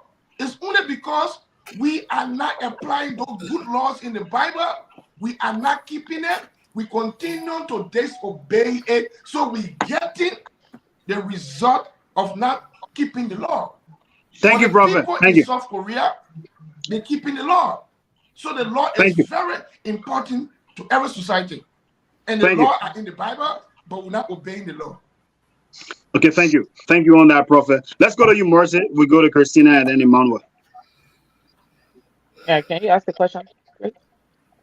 Yeah, we are talking about. I mean, you can ask random questions because the prophet, I'm sure he's biblically charged to answer a biblical question. But I was talking about Solomon, who was one of the most wise men that live on this earth, but at the same time was confused by women, foreign women from Dubai. Oh, okay. That prophet key make her to understand. So when you say Solomon, we are talking about pastors and we are talking about people who proclaim the name of God and they are falling by women, right? That's the example to it, right? Yeah, we could also put it in our first. Yeah. So when God told us that in the last days, beware, people will come in my name. What you think God was talking about? He was referencing to you these people because he knew that in these days that we are today, many were going to pop up and tell you, hey, Lord sent me. I'm the prophet. I'm the God. I'm the Messiah. We see these things on daily basis. We see them on daily basis. People performing miracles, all those things. The only thing I've not seen for someone to walk over the water. But we have people who said they died and they came back to life. All these Solomons, they are in the churches. All these Solomons are in the neighborhoods. Even the community chairman can be driven by and falling by a woman. These are the Solomons the Bible we're talking about. The Bible made references to these people that will come in the name of God to distract us. And what the distractions are about, they are falling. Why are they falling? You see pastors in the church chasing women in the church. You see chairmen in the community that are supposed to be peace among people. They're sleeping with almost all the women in the communities. Like in my city here, 30 minutes away from me, or Liberian church, where the pastor, his wife is in that church and he's sleeping with somebody else in that church, got the person pregnant. When his wife got to know about what happened, he beat his wife and broke her tooth. Blooded her eyeball. These are the Solomons the Bible told us about. You think if the Bible told us that we should be aware because we'll have Yeah, more but Solomon. you're exposing your community pastor. This is not exposing my community pastor. This is something that happened. We saw it live and we protested here. So it's not church for it. It's not being exposing the community pastor here. These people are the Solomons in our neighborhood. These people are the Solomons in churches. And they need to be rooted out. They need to be rooted out. Women don't just throw themselves on them. They too pick at the women. You know, when woman notices that a man flaunting around, she's going to quiet this man down by giving him what she's supposed to give him. These are the Solomons that the Bible reference to. For me, I don't just bow down to these people because I read my Bible. I understood it. It told me beware mercy before somebody drive you off track. Driving me off track is sending me to hell, missing my heaven. So I don't follow those people so easily. Okay. Thank you, Mercy. Thank you, Mercy. Thank you so much. I think you just want to make a comment, and that's very fun. So let's go to you, Christina, and then we'll go to Emmanuel. Christina, are you with us? I'm here. Yeah, can you please be audible a little bit so we get you clear? The issue about Solomon is Chris, try to put your volume up or something. You're very low. yeah. The Bible states you can have as many women as you can if you can love them equally, if you can support them equally, if you will be able to honestly treat them equally. It's not a problem. Solomon was misled by women, yes. Solomon did. But what happened to Solomon? Solomon fell because of women.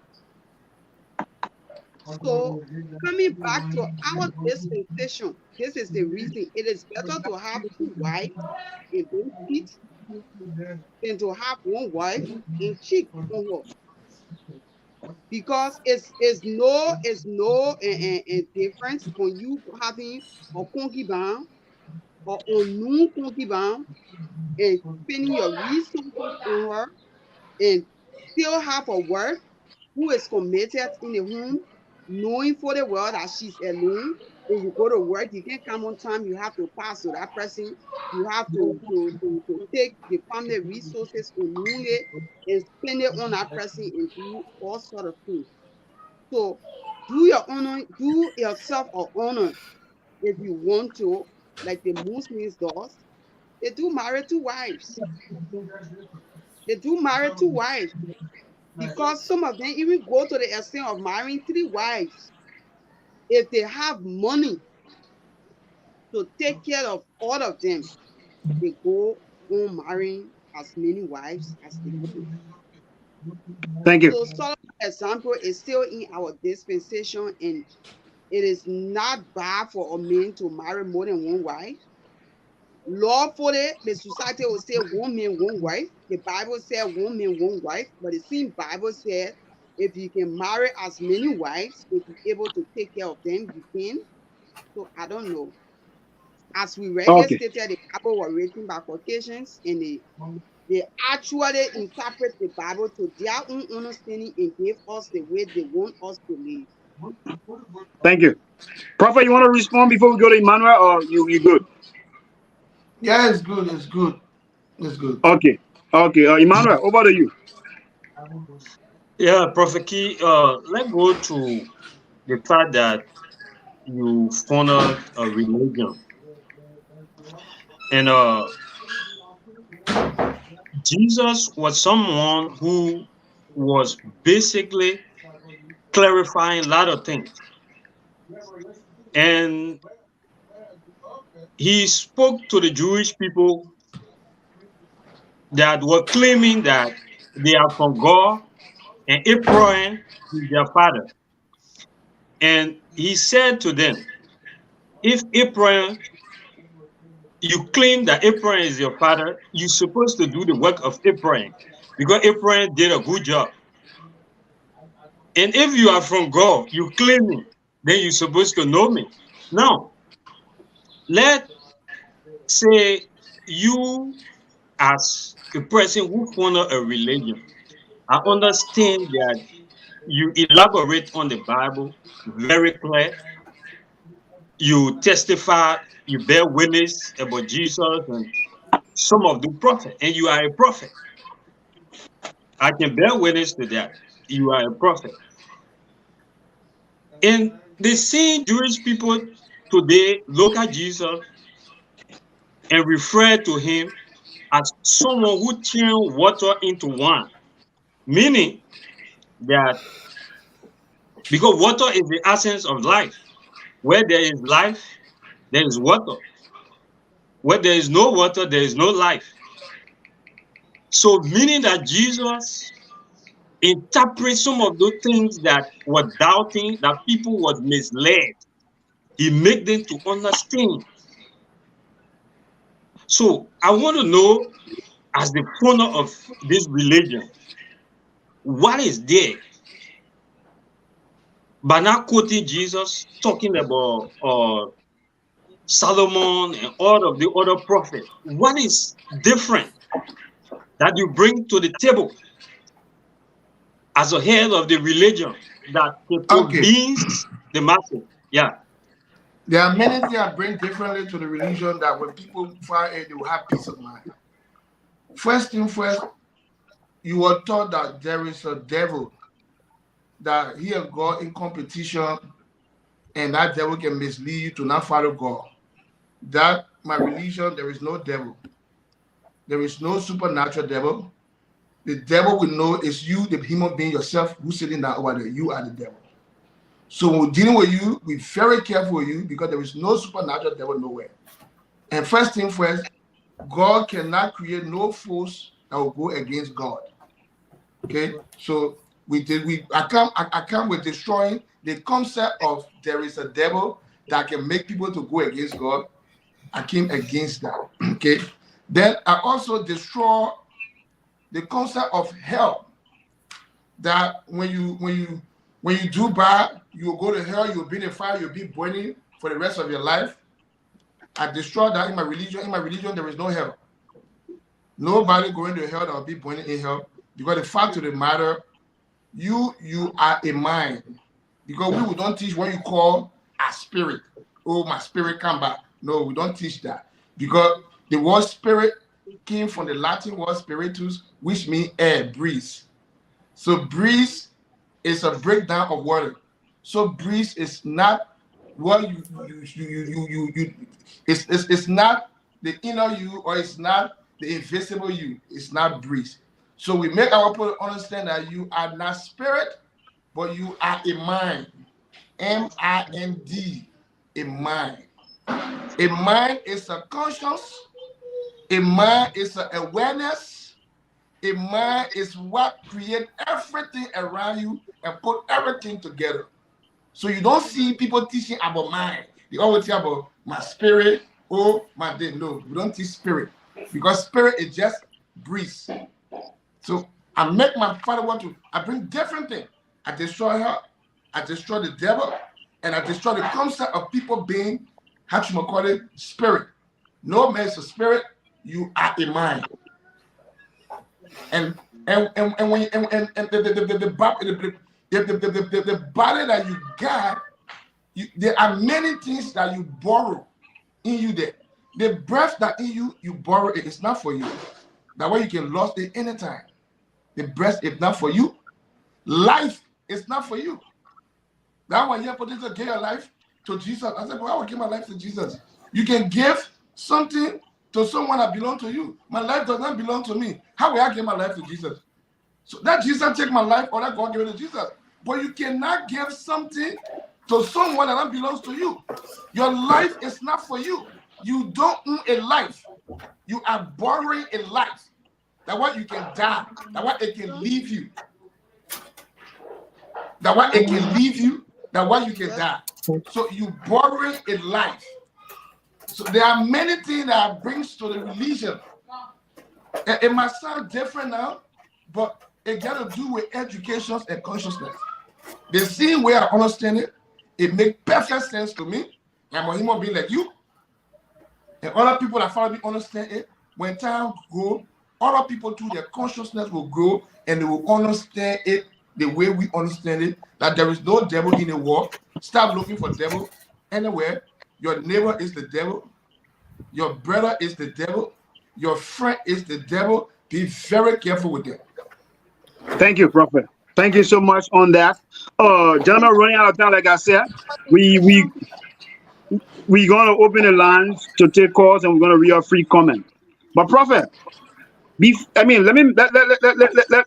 just explain this vision. I don't know if the vision is a dream. You know, this happened to me about. I'm very good at dreaming. I don't dream most often, but I dream once in a while. And when I dream, my dream normally come to pass. I remember I had a dream before about the president. I think I once said it on the show. I will try to look for that video and post it. That there was famine in the land of Liberia, and people was even telling the president to do a sacrifice, and he was refusing to do what they wanted him to do. And today, what we have in our country, total hardship. In the Bible, when they say famine, famine means hardship. That's what's happening now. So, Prophet, that's what happened to me, I think a week ago. After you did a post where you said that you had a vision that United Party won the election, but you did not see Joseph Boakai. So it was like I was sleeping or just lying on my bed, and I began to refresh on your post. But then this one came to me that Alexander Cummings this is the word. I came, and the moment I walk in on me, Prophet Key, I went straight on my phone and tried to define the word. It's RENCIA. So I was kind of contemplating. I said, Prophet Key said, the party might like to win the election. But then what's happening in our country? And then this word came to me that Alexander Cummings is a Rencia. And it did not take long. I woke up. I went straight on my phone. I began to define the word Rencia, RENCIA. And I come across different definitions of this word Rencia. Meaning somebody sent by God, meaning intelligent and X, Y, and Z. Anyone can go on our phone and try to define this word. RENCIA. That was the word that came to me. So I'm trying to put it out to you, Prophet Key, as a prophet. Because I want to believe that was a vision, because I was not totally sleeping. But I was lying down, like trying to fall asleep, but at the same time, thinking on something. But that was what I saw over me. So it is over to you, Prophet Key. Yeah, but Prophet Key, a dream interpreter. RENCIA, yeah, it is a detailed meaning. The name of Recia, creative, restless, creative nature that take you into many venture, but do not allow you to see things through the satisfactory completion. So it means that someone who is restless, God created nature that take you into a venture and does not allow you to see. So why is saying that? Not even saying that this man is a wise man like that. It's saying that when you are rich, it means you don't see things the right way. You are restless. It means you see, and it's not coming. Nature is a restless God who he everywhere, every time, who want to be present at all costs. So he restless. They talk about restless and talk about creating nature that take you into many venture, but you're not allowed to see things through a satisfactory completion. You own a venture, but really you don't see what the people really want. In that one you will not see it in that one you, but you just in that venture. So, but wanting to, there's some visions and there are dreams, and there is something what I developed called a memory copy. Memory copy is like you said you were looking at my post. So when you start to look at my post, first of all, the mind capture it. So the mind store it in your memory, and then when you go to sleep, it start to play.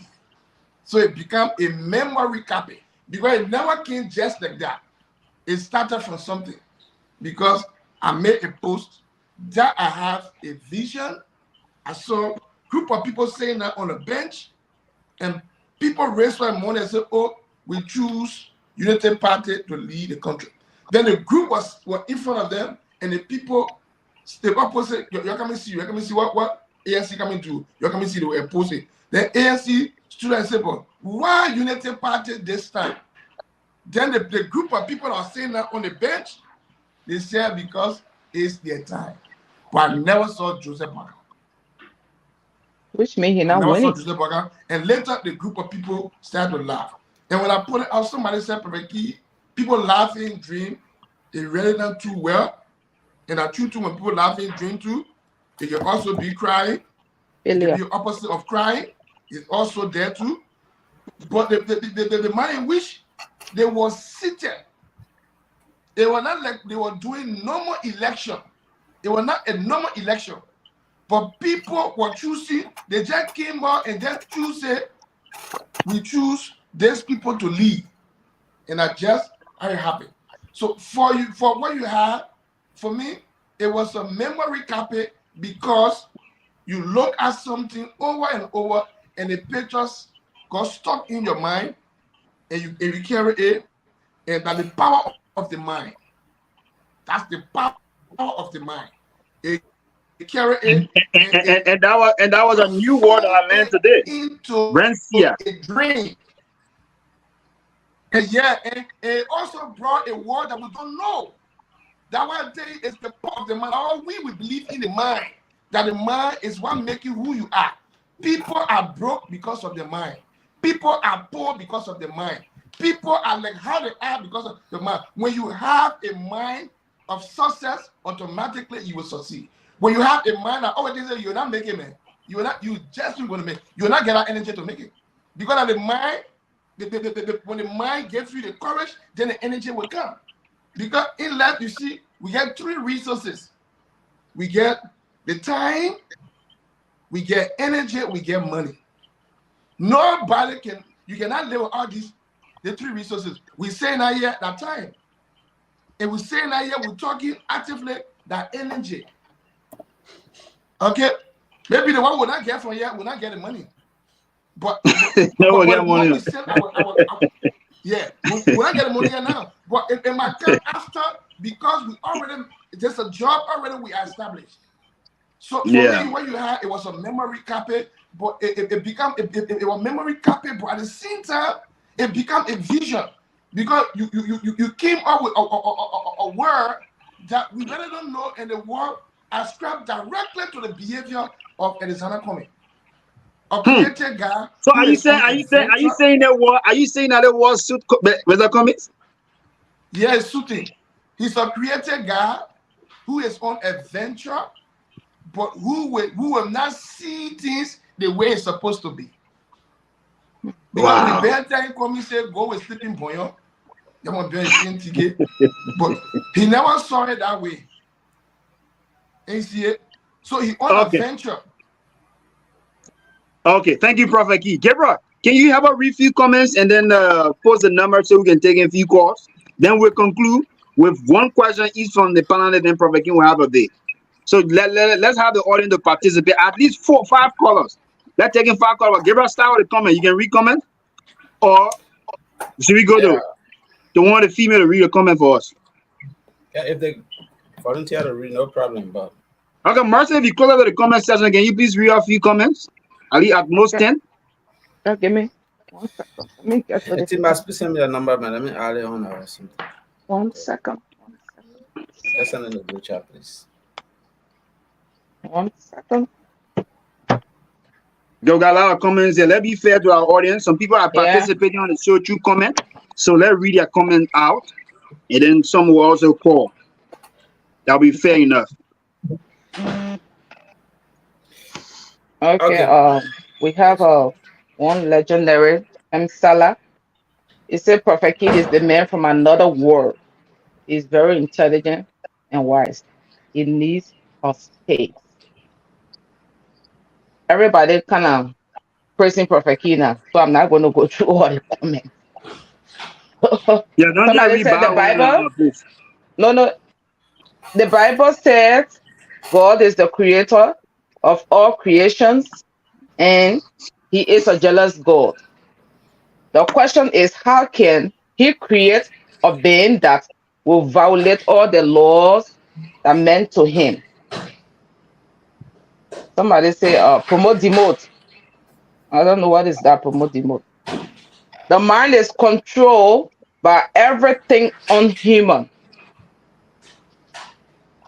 For though we walk in the flesh, we do not war after the flesh. For the weapons of our warfare are not carnal, but mighty through God to the pulling down of strongholds, casting down imaginations and every high thing that exalted itself against the knowledge of God, and bringing into captivity every thought to the obedience of Christ. The person dropped down the Bible verse, 2 Corinthians 10, verses 3 to 5. George Aplex Doe said, PK is well informed biblically. Joseph Gabler said, 2 women on this show with someone who can cause under woman. Oh my God, I didn't see that coming. What kind of prophet are you? Hey guys, the community show coming up within 2 hours. Let the prophet get some rest. Prophet Key is a man with wisdom. Yeah, read 2 more. Then we go. Yeah. So yeah, okay, thanks a lot for that. Gabriel, can you also post the number in the comment section? And then you can put it on the screen also. We'll take our most 5 calls, and then the prophet will respond, and then we'll conclude with our final question from the prophet. We call it a day. But firstly, to our audience that are following us, we got about just a minute. Let me be exact to know how much people we have following us now on the show. Okay, we have 180 plus people following. Please like and please subscribe to the Diaspora Talk, and also please share the broadcast. The prophet have dropped a lot of knowledge biblically. Hope we all can digest it and learn more and be able to read and do more research by ourselves. So the numbers there on the screen to call. You can call the number on the screen or also check within the comment section the number there to participate on the show. So Gabriel, post the number again. Let me read the number out quickly to our audience. Gabriel, can you post the number on the screen? Oh, okay. All right. Yeah. But I'm not also seeing in the comment section. Please post it in the comment section so yeah, people can be able to call from there. That'll be very fine. Okay, the numbers here to call this number either directly or on WhatsApp. If you're there in the USA, you can call this number +1 31 92 312600. If you're in the US or you're in Canada, you can call +1 319 231 2600.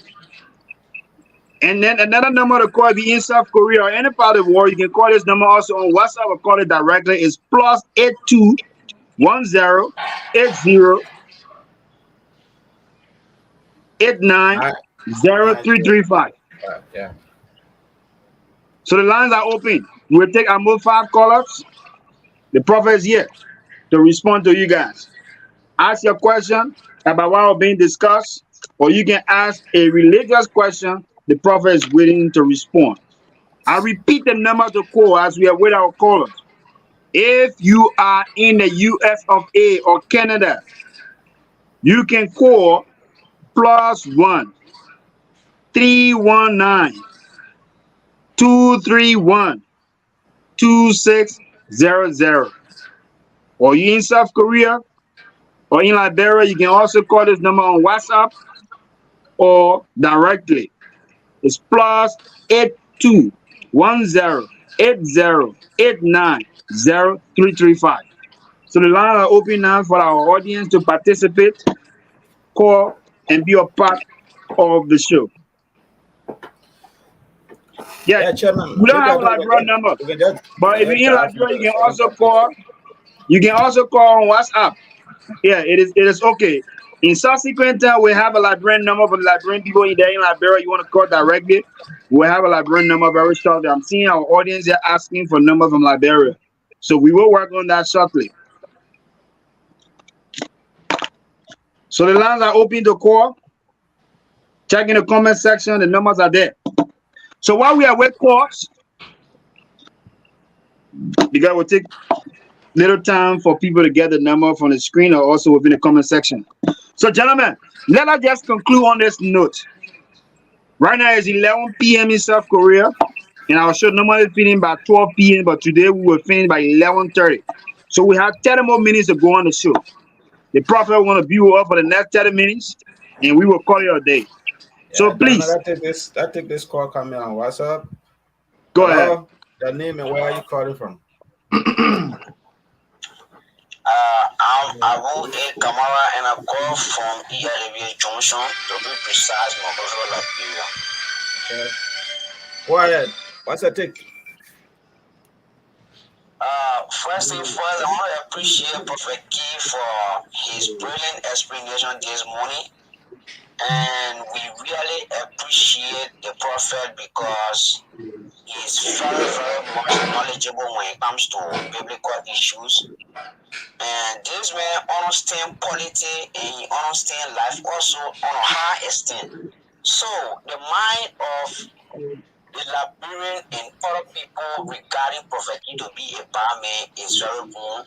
I think we all have to create a space in our heart and need to embrace Prophet Key in our political dispensation and our biblical dispensation so he can teach and explain a lot of things so we can live for him. This man, we need this man because this man is very much wise. We need to accept in all cases. Thank you so much. Okay, gentlemen, do we have a call there? Let me see. That was from the WhatsApp line. Yeah, the line are open. Call us for your call. Yeah, go ahead, Tima.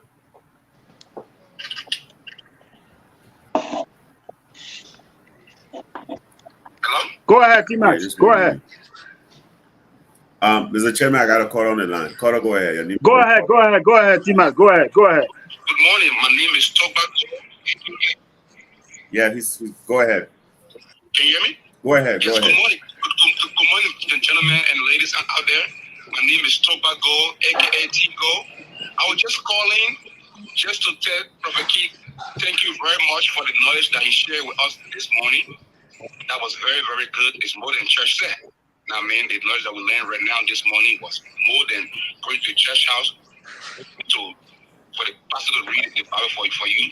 Because the way you explain to us, especially about Solomon, is very, very clear, and I learned a lot this morning. I just want to tell the prophet, thank you very much for giving us some knowledge. And sometimes some people would not respect the prophet in his home, but I'm glad that we have social media that the prophet is being showed all over the world, even like people might not respect him, but he is being respected all over the world, all over the place. So I just want to say thank you very much to the prophet for giving us knowledge this morning. Thank you, guys. Thank you. Hello, your name and where are you calling from? Let's do this one. Hello? Your name and where are you calling from? My name is Steve Asikola. I'm calling from Liberia, to be specific, Connellsville. Can you please be a little bit audible? I said my name is Steve Asikola. I'm calling you from Liberia, to be specific, Connellsville. Okay, go ahead. Supermarket. What do you have for the prophet? I just want to tell Prophet for the show, for his elaboration. I really like when it comes to biblical aspect. But one thing I will advise the prophet sometimes when you want his show to at least observe his grammar. Biblically, it's very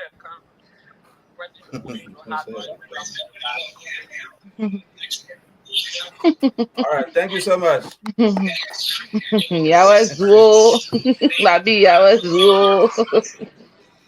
Hello, your name and where are you calling from? We got a caller here. Caller, your name and where you call from. Go ahead.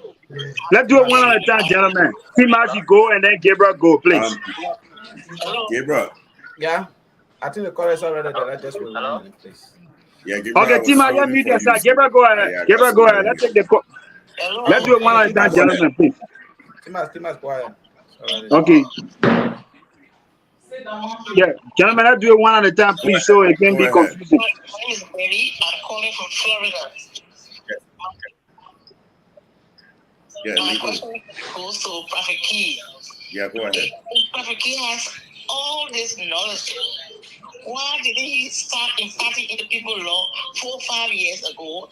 And you were using all his time in frivolous things. They're causing everybody's mother discussing frivolous things. I'm watching all the time.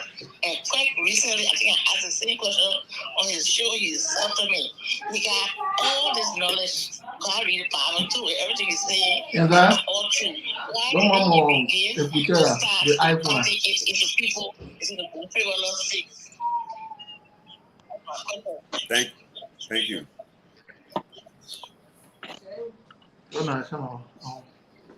Gabriel, you got a call? Take a call. Let's go ahead. Let's take 3 more calls, gentlemen. Go ahead. Yeah, 3 more calls, please. If somebody is speaking, Gabriel, they are very low. Yeah, they are very low. I don't know if it is a divided, Gabriel, bring it closer to your monitor. He was explaining, even though I didn't get his information in depth, but I live in Israel, in Monrovia. Myself dreamed 6 months ago, then about Alexander Bikumi. He visited me. I don't know him. He don't know me. He visited me at my house in Zio to Mangbastan right after the president period for the Club Junction area there. He visited me at my house as vice president of this nation. But I did not see who was the president. And I did not understand what was the reason he visited me. And then after that, when I got up in the morning, I tried to reach out to him. I read a text message to him, directly to him, and then introduced myself. And then he... Thank you. I had the same dream.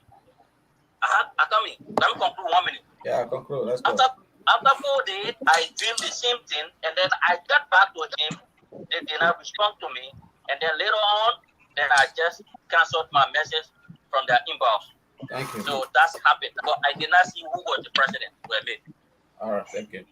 The president of Joshua, what do you think? You might have a call there. Okay, we got a caller here. Hello? Caller, your name and where you call from. Go ahead. Yeah, my name is Jabba. I'm calling from Chicago now, but I live in Georgia. Is that me? You telling me? Gabriel, you got a caller? No, go ahead. Okay, thank you. So, I didn't really follow the show relentlessly, but just from the observation of the guy over there on the show, the studio guest, believe it or not, we accepted Christianity legally by doctrine, and then how our country was given birth.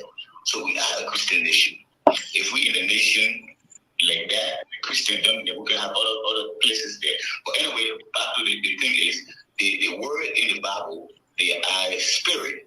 They are not just mere writing. So if anybody was to understand those words, to be able to teach it and interpret the word, they have to be part of the spirit. And the spirit, it needs a place to dwell that is clean and safe. The key has made it clear to us here multiple times that he is a traditionalist, a traditional man. He believes in Buddhism, he believes in Juju. So two things cannot occupy one place. If Prophet Key is a Juju guy, he need to stay there and let he allow those that know much about the gospel that are living in this true clean spirit to go ahead and exercise that. He can be all over the place. But you know what? For me, I believe that divine is eternity. Thank you. Thank you, my brother. The man there is saying Juju, man, my man. Right there, I'm not talking. Back to you. So, gentlemen, let's take this one. Yeah, one more call, Gabriel. Let's take that call from you. From Dubai. Let's go. Hello, your name and where are you calling from? Yeah, my name is Fatima Freeman, calling for the UAE. All right. Okay, I just want to tell Prophet Key, thank you for dropping all this beautiful knowledge when it comes to politics and the Bible religion. Always dropping knowledge that will make me explore. I always learning new things from Prophet Key every day. I follow the show, the Sabbath every day on the cloud that I'm calling. I just want to tell Prophet Key, thank you. Thank you so much. Okay, gentlemen, that's it for calls. So let's let's move on. Let's move on. I think we took a lot of calls, and the comment section too is just getting crazy. So Prophet Key, I would like you to respond to because most of the callers was sending out like gratitude and what have you to you. But there's one guy, I know if you got a question. He said that you believe in voodoo and you are juju man. So maybe you could clarify. I heard. Okay. Well, you can hear me? You are loud and clear, Prophet. Yeah, so go ahead. Audible. Go ahead. Let's give you at least 3 minutes to respond. Because I took my latest iPhone, how you call it, earphone, so I can hear the man wants to for her again, man. Hey, Prophet. Oh, but I latest on the other hand, know. Now, far for A. Yeah, my man. Well, no, my man. You know, we often at YouTube, Baba. But I do that. You're part to the real uptown, Yeah, but I mean, take 3 minutes to respond to this question, and then we will move on. Okay, for the individual that spoke, he spoke with ignorance and a little bit of arrogance. Okay, first thing first, I never told anybody that I'm a juju man. And we don't practice juju in Liberia. Juju, you see, people can say a word, they don't even know the meaning. Juju is a sect religion that is practiced in Benin, okay, practiced in South America. It's a sect religion by itself, okay? And those people who practice religion, they also believe in God. They believe in God. It's an African spirituality. But you see, most Africans, they hate their own culture. So when they see people are scrapping to their African belief, because since they are slave manner, they take it to be bad. But I never tell anybody I'm a juju man. But first thing first, I'm an African, and I believe in God and also trust African spirituality. I don't condemn African people belief because I've done a sufficient research. I've come to understand that most of the things in the Bible, they are African culture, they take the point about. For example, they talk about circumcision. Circumcision is a wild practice culture in Africa. And the oldest circumcision, how you call it, fossil that was discovered, it was discovered in Mali among the Dogon tribe. The oldest fossil of circumcision was discovered in Mali among the Dogon people. And the Bible told us that circumcision is a mark between God and his people. It means we get a mark, it means belong to God. And the African people culture. So how will I see a sound individual like me who has done sufficient research? You think I will be sounding like other ignorant that have not done research? We call them, how you call it, a soundbar and people. Anything that kind of soundbar, they transmit it. No. I don't practice juju. I believe in a God called Yahweh, and I know that every knowledge comes from God. The same Bible things that the earth is the law, and those that dwell therein. I say about you. So it means everything that on the earth, God is aware and God approves it. That's why I said there is no devil, because only the devil will prevent God from doing what God's supposed to do. Whether good or bad that God made it. The same about in the book of Isaiah. He said, I create light and I create darkness. I create good and I create evil. I, the Lord, do all things. I always tell people, evil and good, they're there to give balance to life. And first thing first, evil, the way people look at evil to be, is not how I see evil to be. The way people look at good to be, for me, evil is used to defend yourself against someone. Your blow, you think your blow, when you strike somebody with your blow, you think it will get them joy? It will not get them joy. It will get them pain. So even your blow here is an evil. So why are you blowing someone? It's because you're trying to defend yourself. It's like a gun. The gun that people have, what a gun for? You can use the gun to protect yourself. And like the knife, you can use the knife to cook. You can also use the knife to defend yourself or to kill someone. So the idea of good and evil, black people need to change their concept. That's why you see today the weapon take over the world.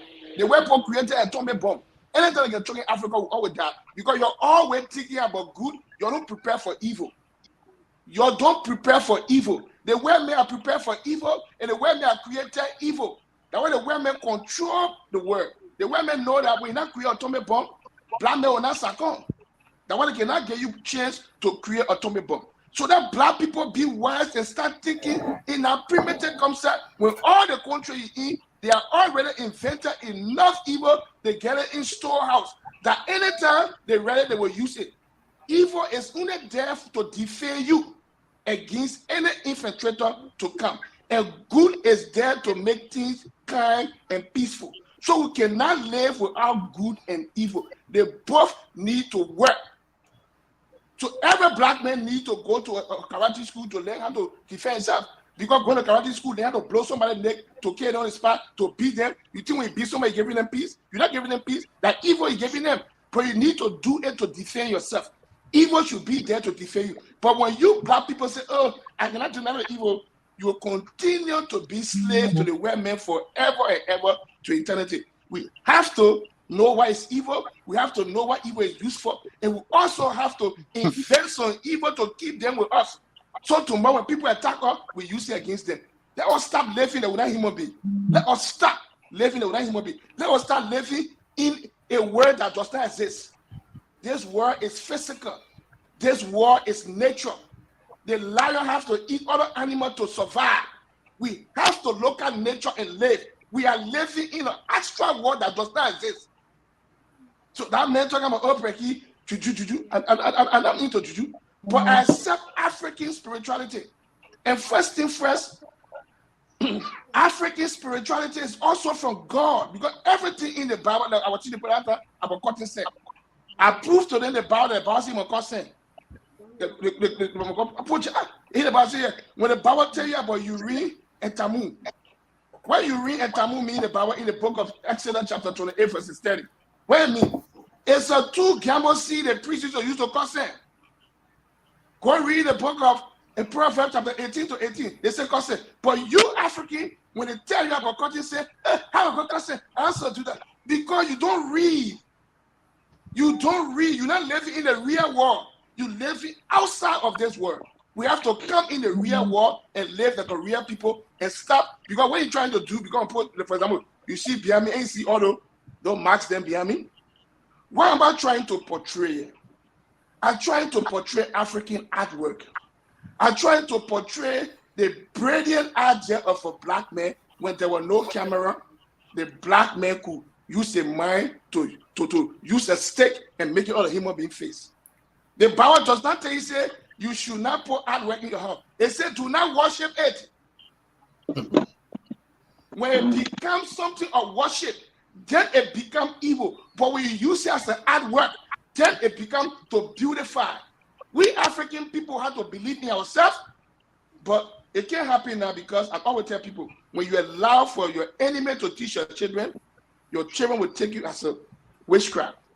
African have become witchcraft today to African because the men who came from across the sea, who enslaved us for 400 years on the slide,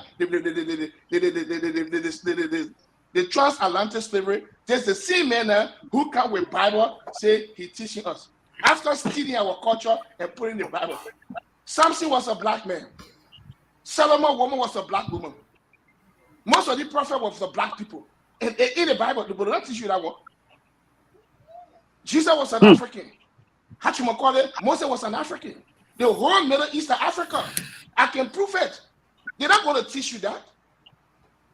The way you see 100%, don't condemn the Bible. I will always tell people, say, both are made for reading. Because there are many facts in the Bible. Like our teachers have proved to the people that the whole Middle East was for black people.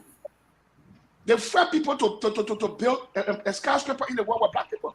But the skyscraper they call the Tower of Babel, but they say Gorky and confuse the people language because they want to reach to God. Why Gorky can't bring the skyscraper now that around the world now? What going to do? Thank you, For Prophet. that man, those are people that are against African culture. And when they see people trying to be more African, they can hate them because they feel that the only best way to live is to live as a Westerner. And the Western people have gone to Africa and steal all your culture. Go to the Vatican Museum. All the African artwork there. They wanted to tell you that devil, they get it all there. What are they keeping it for? And you say that that devil, you're not doing it. And you're making money out of it. Why they not bring all the African artwork? Do you know the Vatican get a museum where they take all the African artwork is there? You know that brain poor are the more brainwashed and more African. The most brainwashed people are Liberian. Why the Vatican still keeping African artwork in their museum? And people go there, they pay money to go look at it in a devil way. Why they can't bring it? Okay, Prophet, thank you so much. And on this note, gentlemen, I want to give the two female on here the priority to ask the Prophet two final questions. You can either ask him political question, social question, religious question, and then, gentlemen, when the Prophet leaves, we will conclude. Because of time, the Prophet had to go prepare himself for his show, so we gave the two female the priority to ask the Prophet one question each. It could be a political question, it could be a social question, religious question, or question on entertainment. It is up to you. But I'm going to give you 1 minute each to ask the Prophet question. The Prophet will answer both of you guys' questions, and he will give her a parting comment, and then we call it a day. So let's start with you, Christina. Then we go to Mercy. Prophet Key, I would like to know, you said you are head of a religion, right? If I may get it right. Yeah. I actually want to know those profanities that you use on social media. Is your religion called for that? Yes, my religion call for it. Words are meant to be used and use it on a purpose. Like I told you, say we good and evil work with it. If causing are evil, we can use it when the time is right. They see where the women get atomic bomb keeping. Why America can go for Russia now? Because Russia get bomb keeping. But African people need to wake up. You're still sleeping. You have to keep the course. We get the course. We got to keep it. When you misbehave, we use it on you. When you not misbehave, we keep it. We can use all. My religion can use all. Okay, what are you, Marcy? Okay, I'm going to throw one rock to kill two birds. First of all, Prophet Key, thank you for coming on the show. My first question, let's just say my half question has to do with politics. Comes 2024 or November, who do you think going to be the next president of the Republic of Liberia? And man, 2023 October. October, yes. Comes the election 2023. And president going to be elected for 2024. That's what I meant. Who do you think going to be the elected one? And secondly, my last question, as Christina Fuller said, normally I don't really watch you. Sometimes I just see and pass because my ears are full. And trust me, you are a brilliant person. Is there any way you can divert sometimes on your social platform religiously and educate the public religiously, brings to their attention religiously and biblically instead of using those profanities? I know you have a beautiful wife in the house. Is she always around when those profanities are used? And how does she feel as an intelligent and brilliant man? She feel good because she know her husband is a good man, doing it for purpose. When people do things based upon purpose, other sound people don't think it will be anything. Because Moses killed the Egyptians and hide in the sand. Moses was a killer. But killing is not good. But Moses killed the Egyptian because of a reason. Because the Egyptians were beating an Hebrew brother and Moses had to kill him.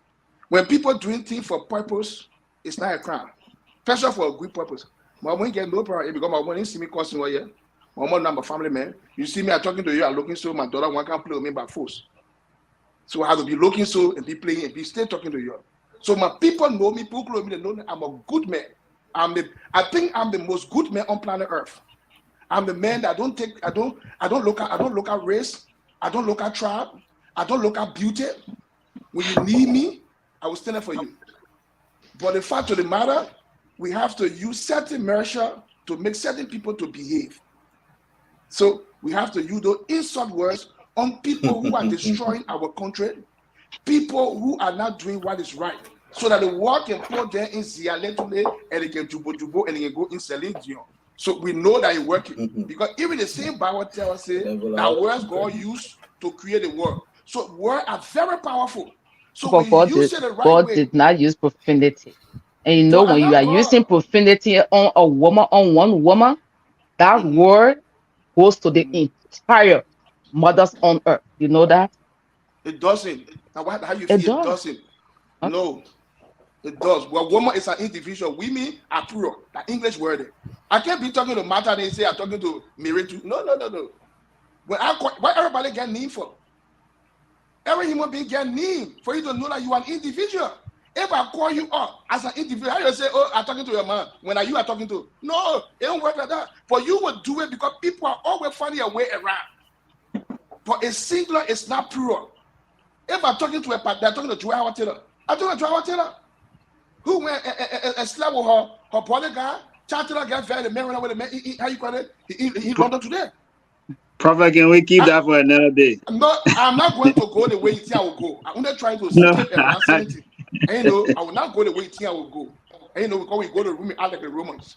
But I only want for my sister to understand certain things. If I'm talking about individual, don't put yourself in that shoe. Don't you see the problem with black people? Don't take people business to be your business. And most of you guys will die from pressure. And pressure is real. It's real. You have to focus on your life, how to better your life. This life is short. Instead of taking other people till they do other people, you put it on your head. What are you doing to yourself? Don't take poor baby and make it your baby. When I single or dry, I will tell not you, man. Not you. I will just get on that because of you. When you're not doing anything bad. Okay. The next question. Thank you on that, Prophet. Thank you. Next question. So before you give your before you give your parting comment, Prophet. Can you answer the other question, please? Two questions. The two questions, as I said, are using one stone to kill two birds. And I ask again, Prophet K. Comes October. You won't take all the time, I beg you. You won't take all the time. No, but I already asked the question. He understood. Okay, so let he just answer the question. Yeah, respond to your question. I beg you, okay. Please go ahead. Go ahead, Prophet K. Yeah, comes 2023 October. Who will win the election? Then the Liberian people will decide. Liberian people decide who they want. Like you see on my show these days, I don't really come too harsh at George we had like before. Eight people been firing to know that because I want for Liberian people to decide. I don't want to be the guy who here can become my voice is very powerful. Let me tell you this. Regardless of all the costs, people follow me and people believe in me. So I'm not going to sit down and campaign for people. I left for people to do their own job and Liberian people decide who they want. So I can't tell you now who will win the election, but we all are watching, and I wish that the election should be a free and fair election. Let Liberian people go to the poll. If they want Joseph Boakai to be their president, let them vote Joseph Boakai. If they want Mane to still be there and continue, let Mane be there and continue. But I'm not going to tell you who's going to win. Liberian people decide who they want. Of recent time, you were pushing Joseph Boakai forward, but at a second time, you flip over. Can I know why you flip over? Give me a chance. I'm talking about. I want to know why you flip suddenly. Because you were one pushing Joseph Boakai. Well, I see you calling him sleeping what? How they call it? I don't know. Why have you flipped? I always call Joseph Boakai sleeping boy. Why sudden flipping? Because you are the one hiring him of recent time. What? No, maybe you're not firing because you're good to fire. When you fire, you know. Because you're not firing the show. You're not taking point. What point? You have to be brave and sit down. And left, you have to be brave. Don't be running away from reality. Sit down on the show and listen to what Prophet put you. Okay, I will be following you, but I want you to reduce the profanities. Then I will always follow you. No, I can't promise you. That you stop it. Yeah, I can't. I'm not a lot of people. I can't promise you. So okay, Prophet Key, what we're gonna do? I want to just finish on this. Joseph Boakai know. You know, I can vote people. If you really know me, I'm a guy that don't vote people. according to Joseph Boga sleeping ponyo, it was not me. I flip over this. I always been saying that word Joseph Boga sleeping ponyo. I created the word sleeping ponyo. I get words I can create and people use them. Okay, but in so doing, Joseph Boga, George Weah, and the Senate coming, all these guys there, they are all Liberian. All of them need to make their case to the Liberian people. All of them need to, so we need to tell Liberian people what he's supposed to do that he not do. He still want to be as the president. After all the stealing are taking place, after people are down randomly, when there is no security in the country, how you going to make a case to Liberian people? I say now to see how you're going to make a case. And Liberian people need to decide. It doesn't mean I'm going to vote. I'm in Morocco. I'm not voting in Liberia. So Liberian people need to decide what they want. So I need to get in a chance instead of putting someone on them. I need to get in a chance.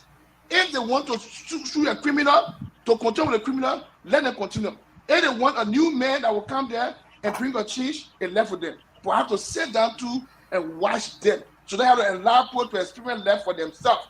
Then when they experience left for themselves, then they will learn from it. Don't always be a father or a mother that always want to be there protecting your children. So now you're training too, they must fall, they must feed the pain. Then next time when they go into that position, they will know they're not so fall. Thank you. Thank you, Prophet. So before you give a parting comment, let's give our new CEO to our audience. We have our new CEO here, Mr. T-Max. Yeah, I know you got one final political question to ask the Prophet. Let's afford you the time. Then we will get the parting comment from the Prophet, and then we will conclude after the Prophet leaves. Are you there, T-Max? No, one more finish, Prophet. Yeah. T-Max. Yeah, are you with us? I'm not trying to post up. Yeah, you getting me? Go ahead, my man. I think your internet got an issue today, but go ahead quickly. Go ahead quickly.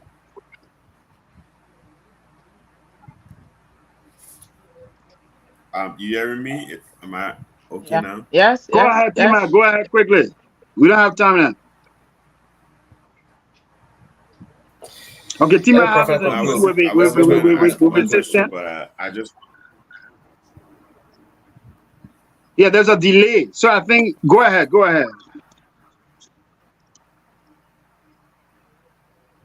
Okay, we'll move on.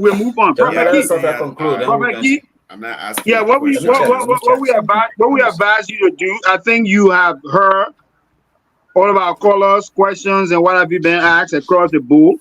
So we want to get your parting comment, and then we will conclude after you leave.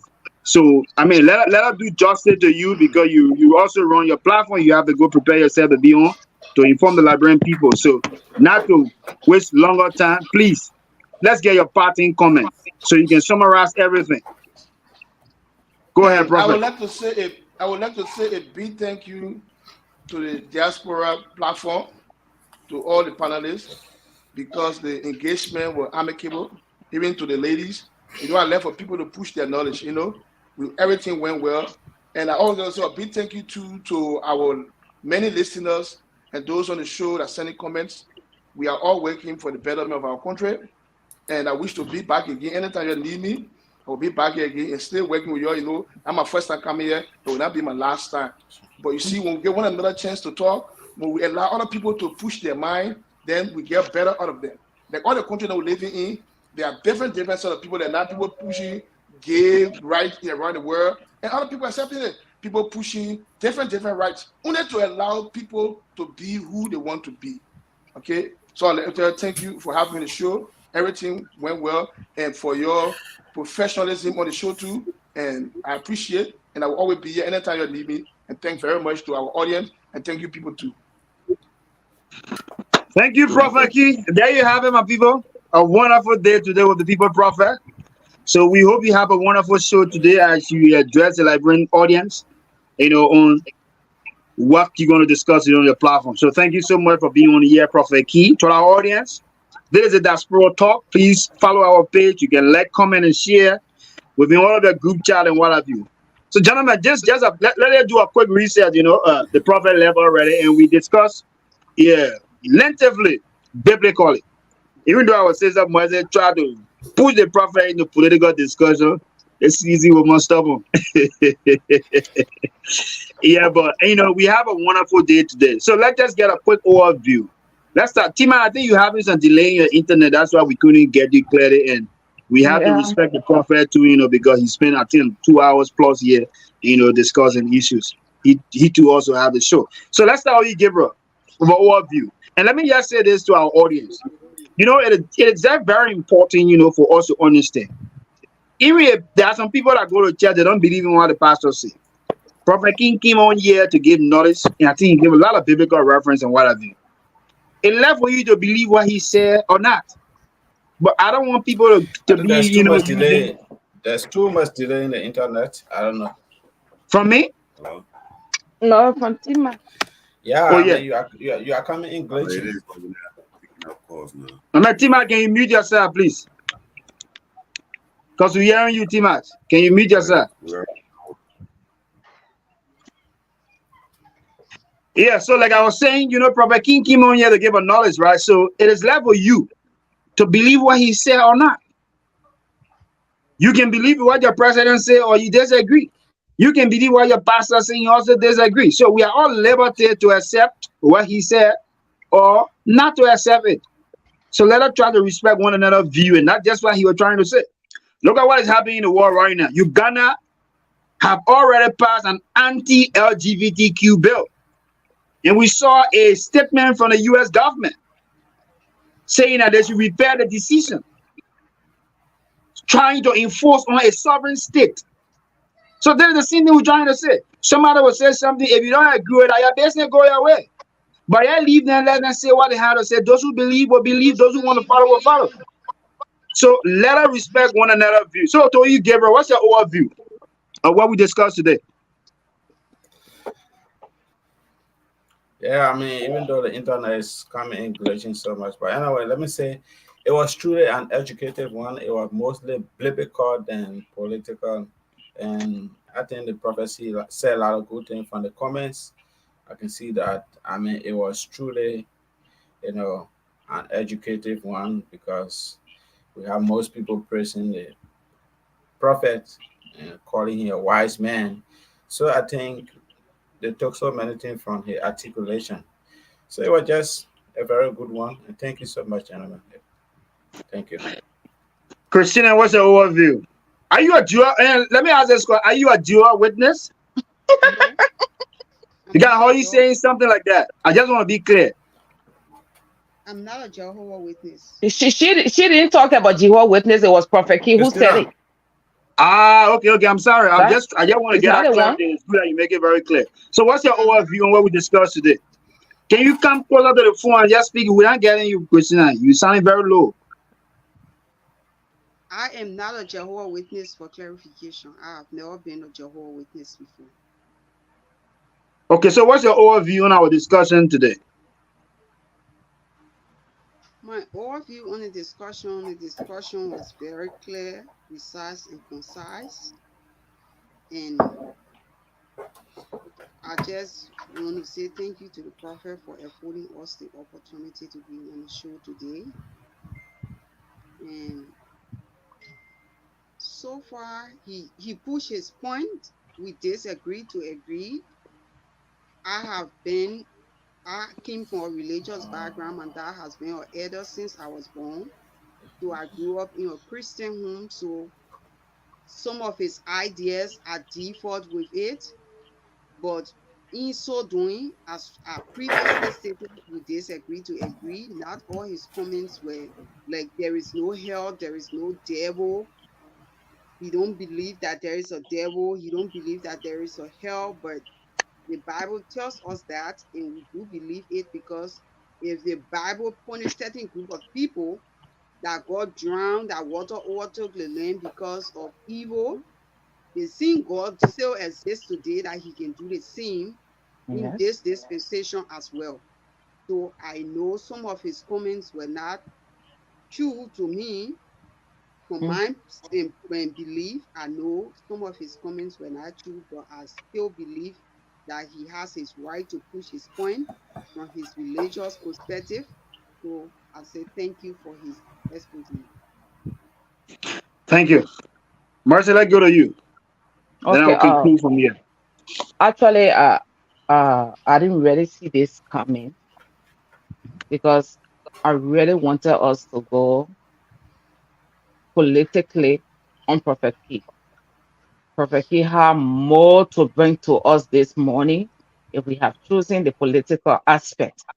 Nevertheless, the religious aspect went well. This guy is inclined.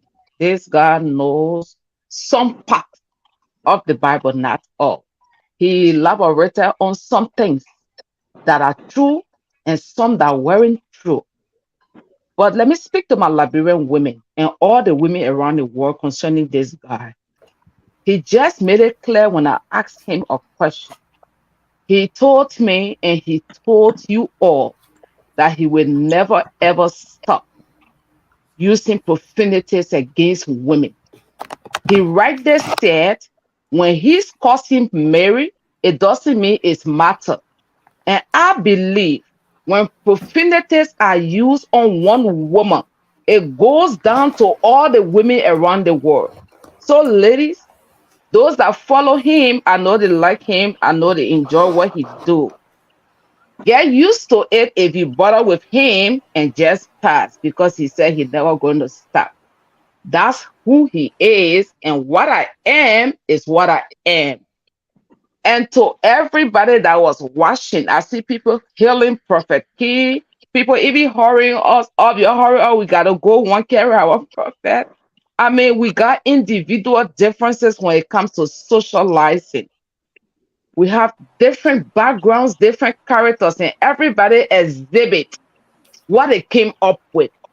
Anything you see somebody exhibiting publicly, it was what they nurtured them with. That's what they are exhibiting. Biblically, it was good. Socially, it was good. I mean, everybody displayed responsibly on the platform this morning. I gave it up to the chairman, the CEO, the moderator up there, Christina Fuller. I mean, we had a beautiful Sunday morning. It was great. And to our viewers, I mean, we gave it up to you people because it's because of you guys we are here. So thanks to everyone. Thank you, Marcy. Thank you so much. Our strong and dynamic treasure. The one that keeping CDC the all the Diaspora way. Talk reaches. CDC all the way. Vote Jawia, you never regret, people. But I The won't talk paper about there to Jawia take today our ever. nation forward. You will still on his side. You see, and I know politics, like you put me anything. Tima, let's go to you. The internet is better now. Tima, what's your overview? Am I audible? My man, they want my internet. You gotta change it, brother. Go ahead. I mean, you not follow Fangaluna. Yeah, I mean, I wish And I a had passes, control over that have passes, internet can be here. The Fangaluna passes, man. I mean, like fake passes. Go ahead, Tima. Internet gets good passes, yeah. Go behind the door, you know you said the money. But on a serious note, the prophet did a very great job this morning. The show was very interactive, and I want to also commend our viewers and the callers. I know we didn't afford a lot of time to everybody to call, but the show was very interesting. We learned a lot. The prophet, he has some worth of knowledge when it comes to the biblical aspect of the Bible, and he was able to share that. We saw that from the comments and the viewers. But again, we hope to have him in the future to delve into more discussion when it comes to some of these religious hitches and things that we feel we can talk about and educate our people. On this note, I would like to thank all of our followers, our viewers. Thank you for sharing the show and thank you for being here today. Until we see next Sunday, from my end, I want to say thank you to everybody, the panelists who were here this morning, did a great job. Thank you. Back to you, Mr. Chairman. Okay, thank you right there. Let me take this time to appreciate every one of us, for discussing lengthily today with the prophet. I think we took our time very well. And the dream or vision that I had, it is my first time seeing my mother born me to just ever go to bed and wake up with a word that I never knew in my whole life, which is the word Rencia. You know, when that came to me, I was so shocked. I went straight on my phone, tried to define the word Rancia, and I started to get to understand different meaning about it. But Prophet also gave his opinion on the vision or dream that I had, and I think I respect that. You know, like I want to say a big thank to Prophet Key for being on our show. Yeah, he's someone who always come on here and abide by rules and regulation and try to discuss, in a friendly manner. I admire that. And also I admire all of us here, the panelists, for having a friendly discussion with the prophet, trying to quiz him biblically. And this guy tried to prove that he's very strong because he did not relent on any question. He answered it based on his understanding. That is often said the Bible is very big, and to just comprehend all of the 66 books in the Bible is not easy. But we will try to understand, portion. And that's why I'm making Gabriel to understand from the beginning that it is better you know God for yourself than to just believe God, that God exists. Because knowing something and believing something is far different.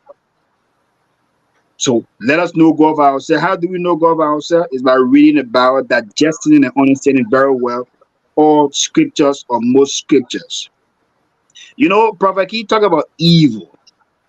I also want to believe, because the thing about evil, it is, I don't want to be that, because sometimes it is often, when people crossing the road, they will say, there's a devil. When somebody can't knock somebody down, they'll say the devil.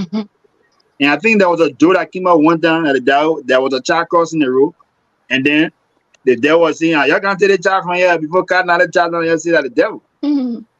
So evil is just we. And I want to believe, and I also want to agree with some portion of what he said about evil. Yeah, trust me, a best friend can be an evil person to his friend. A sister can be an evil person to her brother or sister. These things are normal things that happen. A friend can be an evil to his friend. That's by doing the wrong thing. We talk about fornication, adultery, lying, stealing, killing. These things happen on a daily basis. They are evil.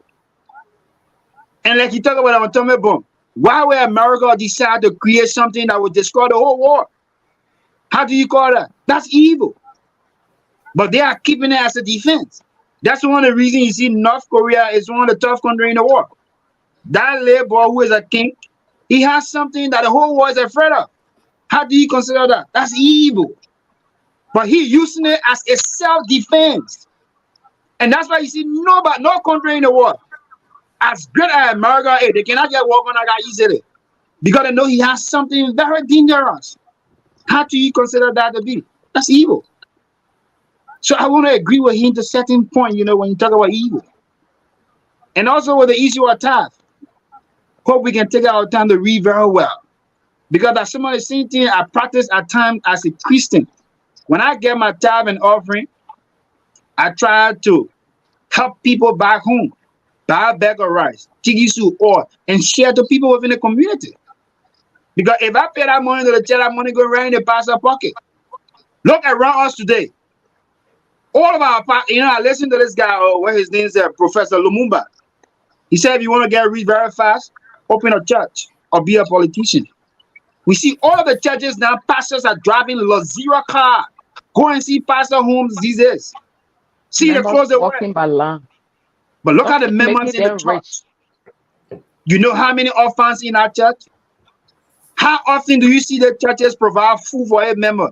My brother, one thing I admire in this country called Korea, T-Max. My brother, when you go to church, the people feed you after service every freaking time you go to church. When service is over, they feed you 24/7.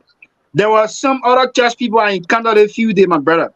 If I show you just message how the people call on me, they check on me. The people even bring food to my door when I'm not around. So many times they ask me what my favorite food. Before I could even come from work, I met a plastic bed on my door. Lincoln, who brought this for you. Hope you are doing well. I didn't ask them for it. I think that's the essence of Christianity. And that's how things are supposed to be. They're there for you, they care for you, they call you 24 hours around the clock. They say when there's anything that you need, just let us know.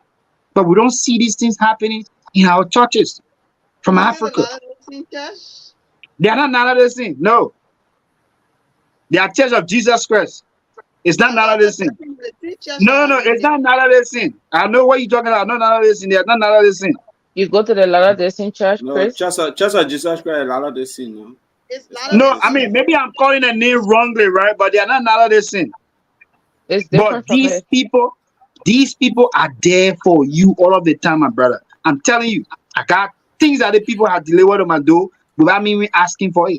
Every time they want to take me out for lunch, they want to take me out for dinner, they want to take me for picnic and what have you. But we don't see these things happening within our cycle. All that we see our pastor getting rich. Yeah. While the members are there poor.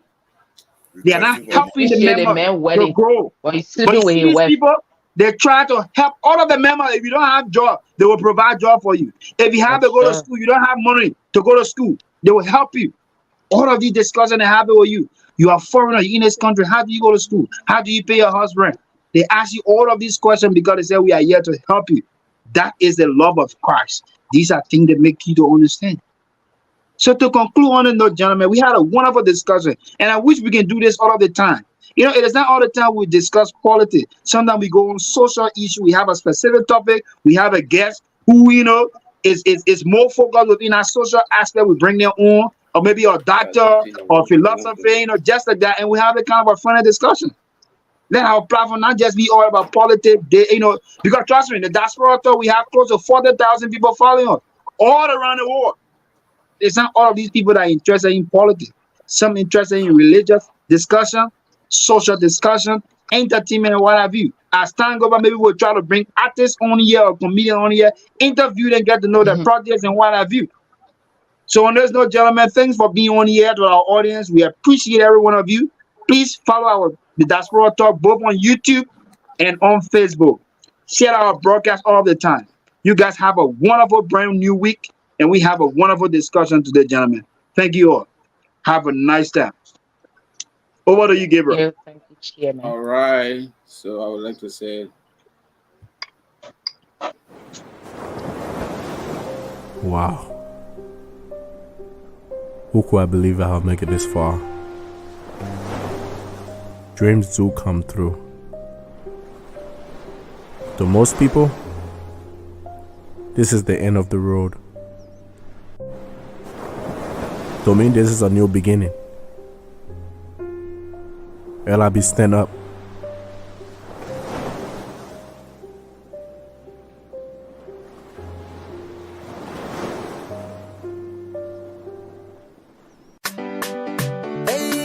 Flax, LIB music. Yabola leo, shamola chamo. Convict Africa. Only go fire the demon them. Only go fire the demon them. Yeah, man. Only go fire the demon them. Only go fire the demon them. Only go fire the demon them. Only go fire the demon them. The thing now your eye can see, now your ear can hear. The thing now your ear can hear, now your eye can see. Some of them just don't want to see your success. Some of them just want to see your downfall. Only go fire the demon them. Only go fire the demon them. Only go fire the demon them. Only go fire the demon them.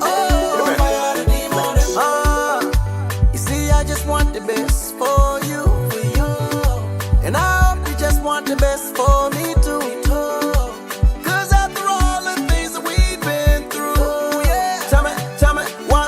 Can be for two. Go and fire the demon.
paper man no know papa.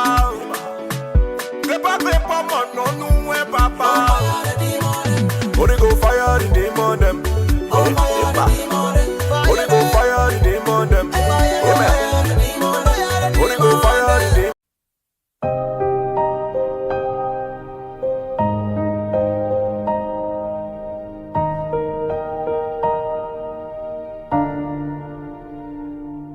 Dama, share on your share, oh my oh. Been care with me as soon as you tell, oh.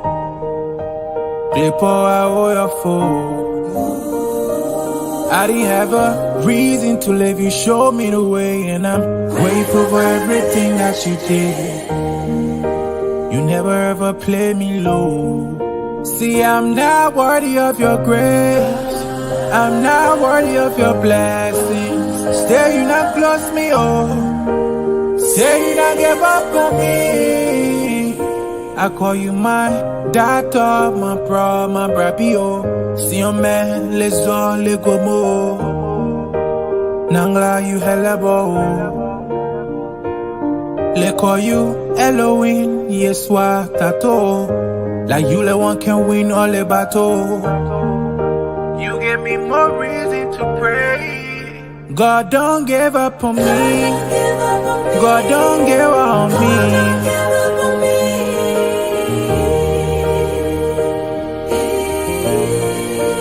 God don't give up on me. God don't give up on me.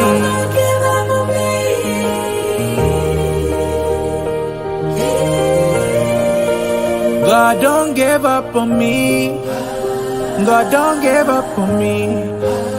God don't give up on me. Don't give up on me. You told me not to worry.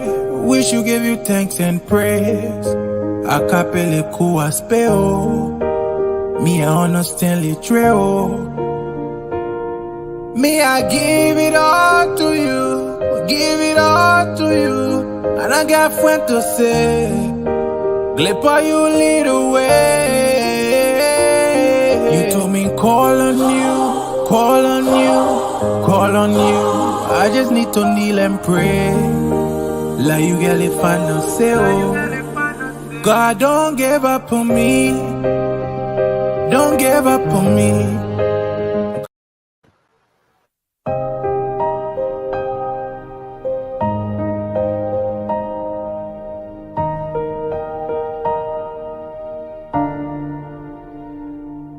Dama, share on your share, oh my oh. Been care with me as soon as you tell, oh. Clip all your phone. I didn't have a reason to leave you, show me the way, and I'm grateful for everything that you did. You never ever play me low. See, I'm not worthy of your grace. I'm not worthy of your blessings. Still, you not close me, oh. Still, you not give up on me. I call you my doctor, my bro, my brabio. See your man, les on, les gomo. Nangla, you hella bo. Le call you Elohim, Yeswa, Tato. Like you, le one can win all the battle. You give me more reason to pray. God don't give up on me. God don't give up on me.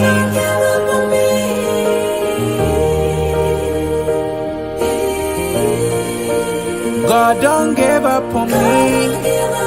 God don't give up on me.